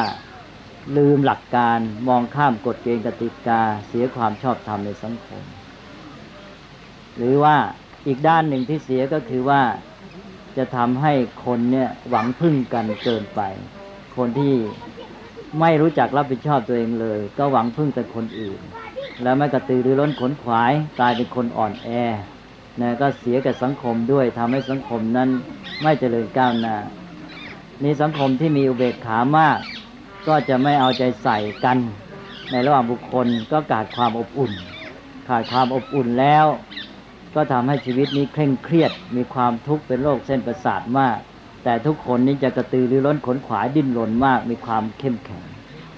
ก็ได้อย่างเสียอย่างกันอยู่อย่างเงี้ยโลกมนุษย์เราเนี่ยมักจะตกอยู่ในสภาพแบบนี้ในสภาพของความที่ว่าตึงไปหย่อนไปสุดโต่งข้างโน้นข้างนี้พระพุทธเจ้าท่านจึงต้องให้เราพัฒนาตัวอยู่เรื่อยเพื่อจะปรับให้พอดีอันนี้ก็เป็นเรื่องที่2แล้วนะเลยพร1ก็ให้เห็นว่าทางสายกลางนี้ต้องอาศัยปัญญาถ้าเรารู้เข้าใจจุดมุ่งหมายมันก็จะเป็นตัวปรับให้พฤติกรรมพอดีเช่นการกินอาหารเป็นต้นและ2ก็ดุลยภาพในระหว่างองค์ธรรมต่างๆที่เป็นองค์รวมนั้นจะต้องได้สัดส่วนกันให้พอดีก็จะเป็นทางสายกลางแล้วก็3ก็คือความสัมพันธ์ระหว่างองค์ธรรมต่างๆที่เป็นปัจจัยแก่กันเช่นกุศลเป็นปัจจัยแก่อกุศลได้อกุศลเป็นปัจจัยแก่กุศลได้อันนี้ก็สำคัญเหมือนกันเรื่องในเรื่องของทางสายกลางนี้ก็จะมาถึงเรื่องหนึ่งที่สัมพันธ์กับเรื่องที่พูดไปเมื่อกี้ที่อาตมายกตัวอย่างว่าที่คนอินเดียนี้ก็อยู่กันสกปรกรกรุงรังแต่ก็มีความสุขดีเหมือนกันอะไรนี้แล้วก็ฝรั่งก็มีความเจริญก้าวหน้าจัดสรรสังคมเรียบร้อยแต่เคร่งเครียดมีทุกข์อะไรเป็นโรคจิตโรคประสาทมันเป็นยังไงนี่เป็นเรื่องของความสัมพันธ์ระหว่างองค์ธรรมองค์ธรรมต่างๆอย่ามองโดดเดี่ยวเราจะมองธรรมะข้อนั้นว่ามันดีมันร้ายทันทีไม่ได้มันต้องไปสัมพันธ์กันว่าธรรมะตัวไหนประกอบเข้ามาวันนั้นอาตมาคุยกับอาจารย์ดร.อุดมและให้ท่านไปช่วยหาตัวอย่างไม่ทราบว่าท่านหาให้หรือยังแต่มันก็คล้ายๆกับเรื่องทางวิทยาศาสตร์คือขอยกตัวอย่างเท่าที่นึกได้ตอนนี้นะคือว่าวันนั้นคุยกันอาตมาก็พูดถึงเช่นว่าออกซิเจนไฮโดรเจน2อะตอมบวกออกซิเจน1เป็น H2O ก็เป็นน้ำใช่ไหมสำหรับมนุษย์เราก็ดีสิใช่ไหมเป็นน้ำมันก็ดีแต่ถ้าหากว่าเอาออกซิเจนเกิดไปบวกกับคาร์บอนเข้าไปเป็น CO2 คาร์บอน1ออกซิเจน2ใช่ไหมกลายเป็นคาร์บอนก็เป็นพิษต่อมนุษย์ใช่ไหมเลยบอกไม่ดีคาร์บอนไดออกไซด์ก็คาร์บอน1และออกซิเจน2เป็นคาร์บอนไดออกไซด์ก็ไม่ดีอย่างนี้เป็นตัวอย่างหมายความว่าออกซิเจนเราจะวินิจฉัยว่าดีหรือร้ายมันต้องไปดูว่ามันไปประกอบกับอะไรองค์ธรรมะก็เช่นเดียวกันอย่าไปบอกว่ามันดีมันร้ายทันทีมันเป็นคุณเป็นโทษมันต้องดูตัวประกอบด้วย เช่นความสันโดษอะไรต่างๆเป็นต้นเนี่ยนะไม่ใช่ว่าจะเอาทันทีว่าดีละร้ายสันโดษนี่มีทั้งคุณและโทษนั่นเองแล้วก็อยู่ที่ไปประกอบกับอะไรความง่ายเนี่ยเราบอกว่าความเป็นอยู่เรียบง่ายดีนะต้องระวังยกตัวอย่างเช่นความเป็นอยู่ง่ายถ้าไม่มากับความเพียรเพื่อเข้าถึงจุดหมายอันประเสริฐอาจจะร้ายก็ได้ที่ท่านให้มีความเป็นอยู่ง่ายมันต้องควบมากับความเพียรเพื่อเข้าถึงจุดหมายอันประเสริฐที่ท่านให้เป็นอยู่ง่ายเพื่ออะไรเพื่อจะได้สะดวกเป็นสภาพแวดล้อมที่เอื้อเป็นตัวเอื้อตัวเกื้อหนุนกับการเพียรพยายามเพื่อจุดหมายอันประเสริฐเรามีจุดหมายอันประเสริฐที่จะเข้าถึงอยู่แล้วถ้าเราไม่มีความเป็นอยู่ที่เรียบง่ายเราจะไม่มีโอกาสเราจะหาโอกาสที่จะมาเพียรพยายามเพื่อเข้าถึงจุดหมายนั้นได้ยากแต่ทีนี้ถ้าเรามีความเป็นอยู่ง่ายเฉยๆแล้วไม่มีเจ้าตัวความเพียรเพื่อเข้าถึงจุดหมายประเสริฐมันจะมีความโน้มเอียงมาเป็นตัวกล่อมอย่างที่ว่าเนี่ยเราก็อยู่ง่ายๆเป็นไงก็ได้เอายังไงก็ได้ยังไงก็ได้ยังไงก็ได้ต่อไปมันจะโน้มไปสู่ความมักง่ายพอมักง่ายแล้วทีนี้ไม่ดีแล้วนั่นเลยพอทีนี้อะไรที่ควรจะทำก็ไม่ทำไม่กระตือรือร้นขนขวายอยู่ยังไงก็ได้ทั้งนั้นใช่ไหมล่ะพอเสื้อผ้าวันนี้ไม่ต้องซักก็ได้นะเราก็อยู่ได้ทั้งนั้นอะไรๆก็อยู่ได้นะบ้านยังไงก็อยู่ได้นะง่ายไปง่ายมาก็มักง่ายต่อไปก็สกปรกยังไงก็ได้ใช่ไหมลุงพ่อเนี่ยไม่ต้องซักก็ได้สกปรกอยู่งี้ก็ได้เนี่ยไม่มีระเบียบก็อยู่ได้ยังไงก็ได้ทางนั้นนี่แหละยังไงก็ได้มันจะเป็นโทษนะต้องระวังเพราะฉะนั้นต้องระวังเรื่องธรรมะนี่ต้องมองหลายแง่หลายมุมความสัมพันธ์ระหว่างองค์ธรรมต่างๆนี่เป็นสิ่งที่สำคัญอย่างยิ่งเพราะฉะนั้นความง่ายในพุทธศาสนาจึงต้องมากับความเพียรเพื่อเข้าถึงจุดหมายอันประเสริฐพระพุทธเจ้านี่ท่านอยู่ง่ายเพราะอะไรเพราะท่านทำกิจเพื่อจุดหมายประเสริฐตลอดเวลาแล้วท่านทำความเพียรอย่างยิ่งเลยนะเลยพอถ้าไม่เช่นนั้นความง่ายมันจะมากับความขี้เกียจอันนี้ก็ความสันโดษอาตมาจะยกตัวอย่างความสันโดษความสันโดษเพื่ออะไรถ้าเรามองธรรมะแบบความสัมพันธ์นะเราต้องถามว่าเพื่ออะไรสันโดษเพื่ออะไรหลายคนบอกสันโดษจะได้มีความสุขถ้าอย่างนี้อันตรายนี่แหละจะนำไปสู่ความมักง่ายพระพุทธเจ้าไม่เคยตรัสว่าสันโดษเพื่อความสุขแต่สันโดษแล้วเป็นสุขอันนั้นเป็นถูกต้องสันโดษแล้วเป็นสุขแต่ไม่ใช่เพื่อความสุขความสุขเป็นผลตามมาของความสันโดษเพราะว่าปกติคนเรานี่ความสุขอยู่ที่ความพอใจสันโดษเป็นความพอใจเมื่อพอใจมันก็สุขนี่เราไม่พอใจไม่มีความสันโดษเราก็เร่าร้อนกระวนกระวายเราก็ทะยานหาสิ่งที่มีอยู่ก็ไม่ให้ความสุขแก่เราความสุขของเราก็อยู่เบื้องหน้าตลอดไปในแง่นี้ความสันโดษก็เป็นสุขแต่ว่ามันไม่ใช่วัตถุประสงค์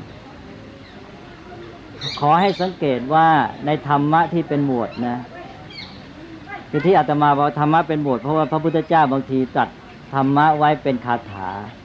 ในคาถานี้เป็นเพียงคติธรรมเนี่ยจะเอาความสมบูรณ์ไม่ได้เวลาตรัสในคาถานี้มันจะเป็นจำเพาะไปมันไม่บอกองค์ธรรมที่เกี่ยวข้อง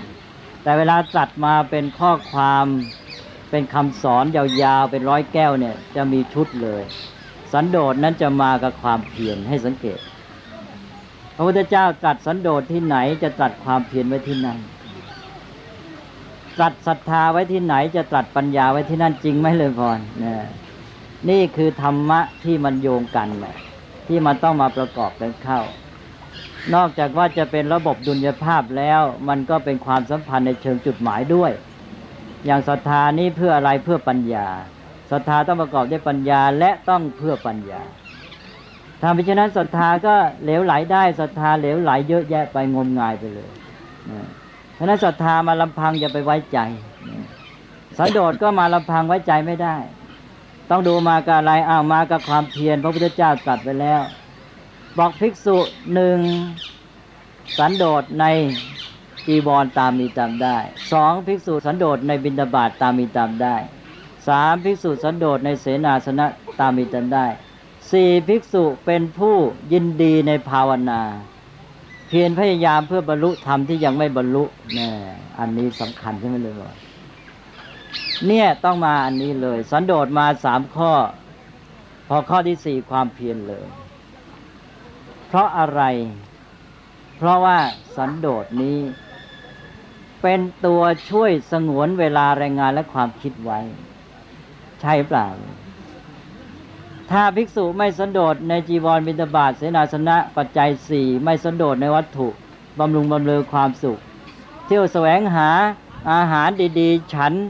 วุ่นวายอยู่กับเรื่องวัตถุบำเรอความสุข1เวลาหมดไปกับเรื่องเหล่านี้2แรงงานวุ่นวายกับเรื่องเหล่านี้หมดไป3ความคิดครุ่นคิดอยู่ทำไงจะได้สิ่งเหล่านี้ไม่เป็นอันได้เพียรพยายามทำหน้าที่พอภิกษุสันโดษในปัจจัย4ตามมีตามได้เวลาเหลือแล้วแรงงานเหลือแล้วความคิดเหลืออยู่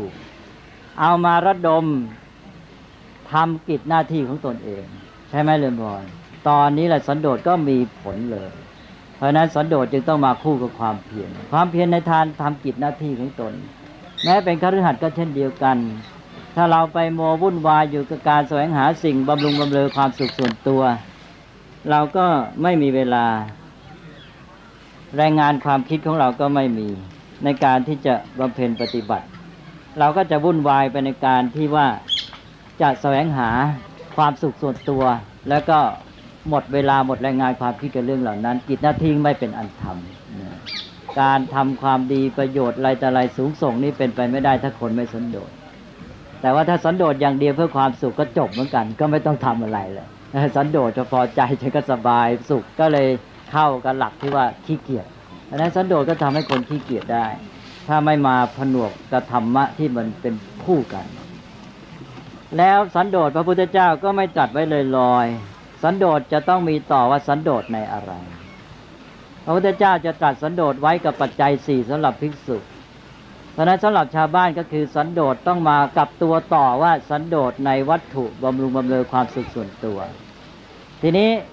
มันมีอีกอันหนึ่งที่พระพุทธเจ้าไม่ให้สันโดษคือความไม่สันโดษในกุศลธรรมทั้งหลายถ้าเป็นกุศลธรรมแล้วพระพุทธเจ้าไม่เคยให้สันโดษเลยและพระพุทธเจ้าตรัสไว้ว่าที่เราได้ตรัสรู้นี้เห็นคุณค่าของธรรมะ2ประการคือ1ความไม่สันโดษในกุศลธรรมทั้งหลาย2การทำความเพียรไม่ระย่อนี่2อันเรียกว่าอุปัญญาตธรรมธรรมะที่พระพุทธเจ้าก็เห็นคุณธรรมะ2ข้อนี้เป็นหลักทั้งในพระสูตรและอภิธรรมในพระอภิธรรมนั้นมีมาติกาในอมาติกาอภิธรรมชุดที่เป็นหมวด2นั้นมีธรรมะคู่นี้ด้วยคือ1ความไม่สันโดษในกุศลธรรม2ความเพียรไม่ระย่อเพราะนั้นชาวพุทธนี่ถ้าใครมาถามว่าพระพุทธเจ้าสอนให้สันโดษใช่ไหมอย่าเพิ่งรีบตอบต้องตอบบอกว่าให้สันโดษในวัตถุบำเรอความสุขแต่ไม่ให้สันโดษในกุศลธรรมในสิ่งที่ดีงามการสร้างสรรค์สิ่งที่ดีงามเป็นประโยชน์แล้วไม่ยอมให้สันโดษเด็ดขาดเพราะฉะนั้นพระพุทธเจ้าจึงตรัสไว้บอกว่าภิกษุทั้งหลายเราไม่สรรเสริญแม้แต่ความตั้งอยู่ได้ในกุศลธรรมทั้งหลายไม่ต้องพูดถึงความเสื่อมจากกุศลธรรมทั้งหลายเราสรรเสริญอย่างเดียวคือความก้าวหน้ายิ่งขึ้นไปในกุศลธรรมทั้งหลายพระพุทธเจ้าสรรเสริญอย่างเดียวไม่ยอมให้หยุดเลยเรื่องกุศลธรรมแล้วมีคาถาในธรรมบทก็เอามาอ้างอีกทีพระพุทธเจ้าตรัสลงท้ายว่าวิสาสมาปาธิอัปปัตโตอาสวัคยังบอกว่าภิกษุจะได้เป็นพหูสูตรภิกษุจะได้ฌานได้สมาธิภิกษุจะได้ความสุขจากเนกขัมมะเป็นอนาคามีจะอะไรก็ตามตราบใดที่ยังไม่สิ้นอาสวะอย่าได้ถึงความวางใจว่างั้นนี่พระพุทธเจ้าตรัสอย่างนั้นขนาดเป็นอนาคามีแล้วบรรลุธรรมเบื้องสูงแล้วอย่าได้ถึงความวางใจตราบใดยังไม่บรรลุความสิ้นอาสวะอันนี้พระพุทธเจ้าตรัสสำคัญมากเพ ราะฉะนั้นอาตมาจึงได้บอกเมื่อกี้ในพระสูตรหนึ่งที่พระพุทธเจ้าตรัสว่าพระอริยบุคคลเป็นโสดาบันเป็นต้นได้บรรลุธรรมเบื้องสูงแล้วเกิดความสันโดษเกิดความพอใจในธรรมที่บรรลุแล้วพระพุทธเจ้าตรัสว่านี่ปมาทวิหารีอยู่ด้วยความประมาทว่าเลยนั่นเลยพระอริยบุคคลอริยบุคคลบรรลุธรรมเบื้องสูงแล้วเกิดสันโดษพอใจขึ้นเป็นปมาทวิหารีอยู่ด้วยความประมาทเพราะนั้นเรื่องคุณธรรมกุศลธรรมแล้วพระพุทธเจ้าไม่ให้เราหยุดเลยจึงเข้ากับหลักเรื่องการพัฒนาตนต้องก้าวหน้าเรื่อยไปถ้าเราเข้าใจหลักเรื่องนี้แล้วความพอดีเป็นทางสายกลางก็จะเกิดขึ้นเป็นทางที่นำไปสู่จุดหมายที่ถูกต้องไม่ฉะนั้นธรรมะต่างๆนี้จะคลาดเคลื่อนวุ่นวายไปหมดและจะทำให้เกิดโทษด้วยแม้แต่กุศลธรรมอย่างที่กล่าวแล้วว่าแม้แต่กุศลธรรมก็เป็นปัจจัยแก่อกุศลได้อกุศลธรรมก็เป็นปัจจัยแก่กุศลได้ต้องรู้จักใช้และต้องปฏิบัติให้ถูกต้องอันนี้แหละจะเข้าหลักที่เรียกว่าธรรมานุธรรมปฏิบัติคือปฏิบัติธรรมสมควรแก่ธรรมนะเดี๋ยวจะปฏิบัติธรรมยังไงสมควรแก่ธรรมไม่รู้จะเอายังไงสมควรแก่ธรรมธรรมะสมควรแก่ธรรมนะท่านอธิบายว่าปฏิบัติธรรมน้อยคล้อยแก่ธรรมใหญ่หมายความว่าธรรมานุธรรมปฏิบัติธรรมะคือตัวธรรมะหลักการใหญ่อนุธรรมคือธรรมะข้อย่อยธรรมะข้อย่อยนี้ต้องสอดคล้องกับธรรมะที่เป็นหลักการใหญ่ธรรมะข้อย่อยความสันโดษความเพียรความอะไรต่างๆเหล่านี้ต้องสอดคล้องกับธรรมะข้อใหญ่เช่นการบรรลุโพธิญาณการบรรลุสัจธรรมการเข้าถึงนิพพานนี่หลักธรรมใหญ่ธรรมะเหล่านี้ต้องเป็นไปเพื่อจุดหมายนั้นถ้าสันโดษไม่เป็นไปเพื่อจุดหมายนี้ก็แสดงว่าไม่เป็นธรรมานุธรรมปฏิบัติแต่ธรรมานุธรรมปฏิบัติจะเกิดขึ้นก็เพราะมันได้สัตว์ได้ส่วนในที่ว่ามีความสัมพันธ์ระหว่างองค์ธรรมเป็นทางที่พอดีวันนี้อาตมาก็ยกตัวอย่างเรื่องทางสายกลางมาแต่ว่ายังไม่ถึงเรื่องความไม่ประมาทความไม่ประมาทจะมาเป็นตัวปรับอีกทีหนึ่งให้ความพอดีที่เป็นทางสายกลางเนี่ยมันดำรงอยู่ได้ไม่คลาดเคลื่อนแต่ขณะนี้เวลาได้ล่วงมาถึง 11:17 นาทีแล้วเพราะฉะนั้นอาตมาก็จะขอยกเรื่องความไม่ประมาทไว้พูดในครั้งต่อไปแล้วก็ในตอนที่อาตมาพูดไปเยอะแยะวันนี้โยมมีข้อสงสัยอะไรโยมก็บันทึกไว้ด้วยแล้วจะมาคุยกันต่อไปวันนี้ก็คิดว่าพอสมควรกับเวลาก็ขออนุโมทนาที่โยมได้มาณที่นี้แล้วก็ฟังธรรมโดยสิ่งที่นำเรามาก็คือศรัทธาในองค์พระสัมมาสัมพุทธเจ้าที่จะได้มานมัสการสังเวชนียสถานมาเฝ้าองค์พระพุทธเจ้าในสถานที่พระรูปกายของพระองค์คือเคยปรากฏอยู่แม้ว่าพระรูปกายจะล่วงลับดับสูญไปแล้ว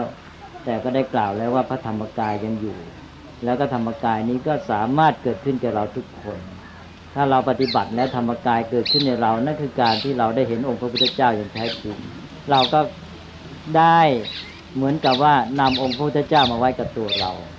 ฉะนั้นก็ขอให้โยมเนี่ยได้บรรลุผลสำเร็จนี้คือให้อาศัยการที่เรามาเฝ้าในที่เคยดำรงพระรูปกายของพระองค์นี้เป็นสื่อนำเราเข้าหาพระธรรมกายองค์พระพุทธเจ้าที่แท้จริงและขอให้ธรรมกายคือประชุมแห่งธรรมะในระดับต่างๆนั้นปรากฏเป็นผลขึ้นในจิตใจของโยมเพื่อความร่มเย็นเป็นสุขชีวิตที่ดีงามสืบต่อไปตลอดกาลนานเทอญ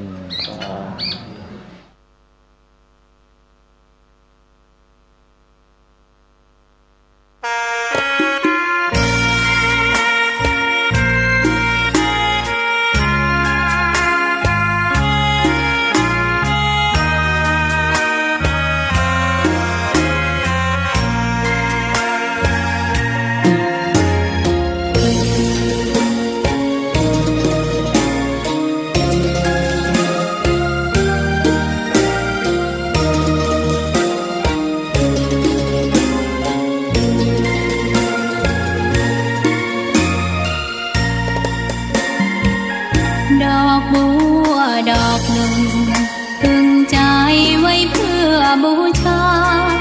แด่องค์พระศาสดาสัมมาสัมพุทธเจ้ามีความงามยิ่ง เปรียบเทียบเขาเทียบเราใครมองไม่งามช่างเขาแต่เจ้า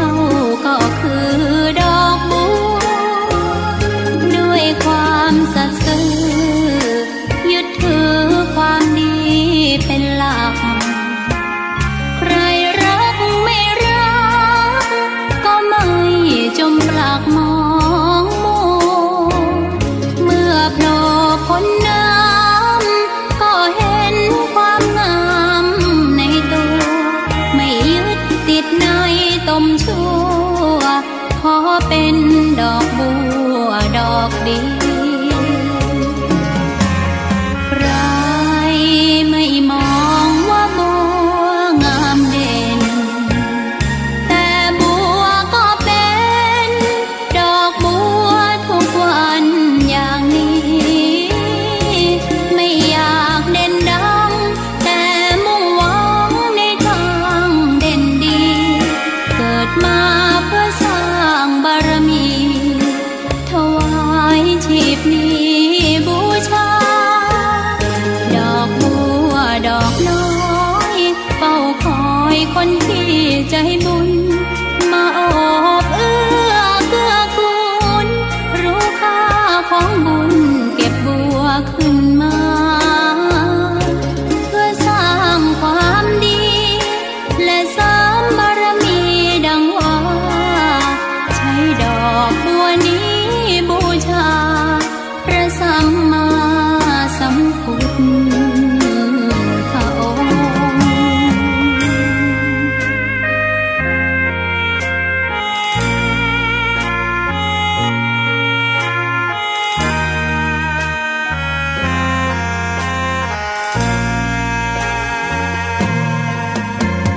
ใคร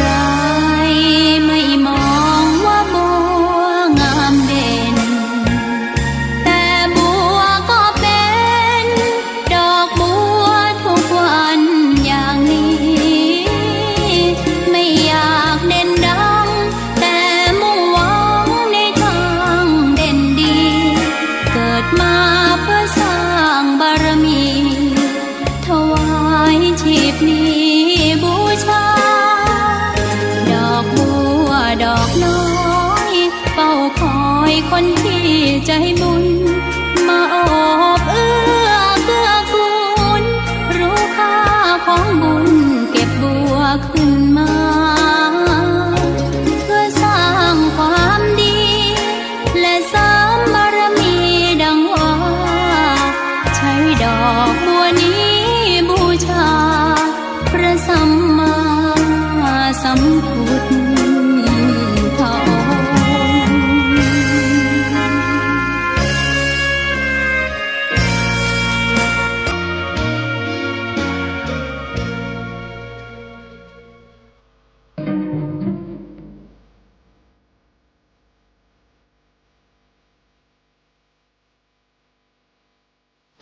ซีดีธรรมบรรยายชุดจาริกบุญ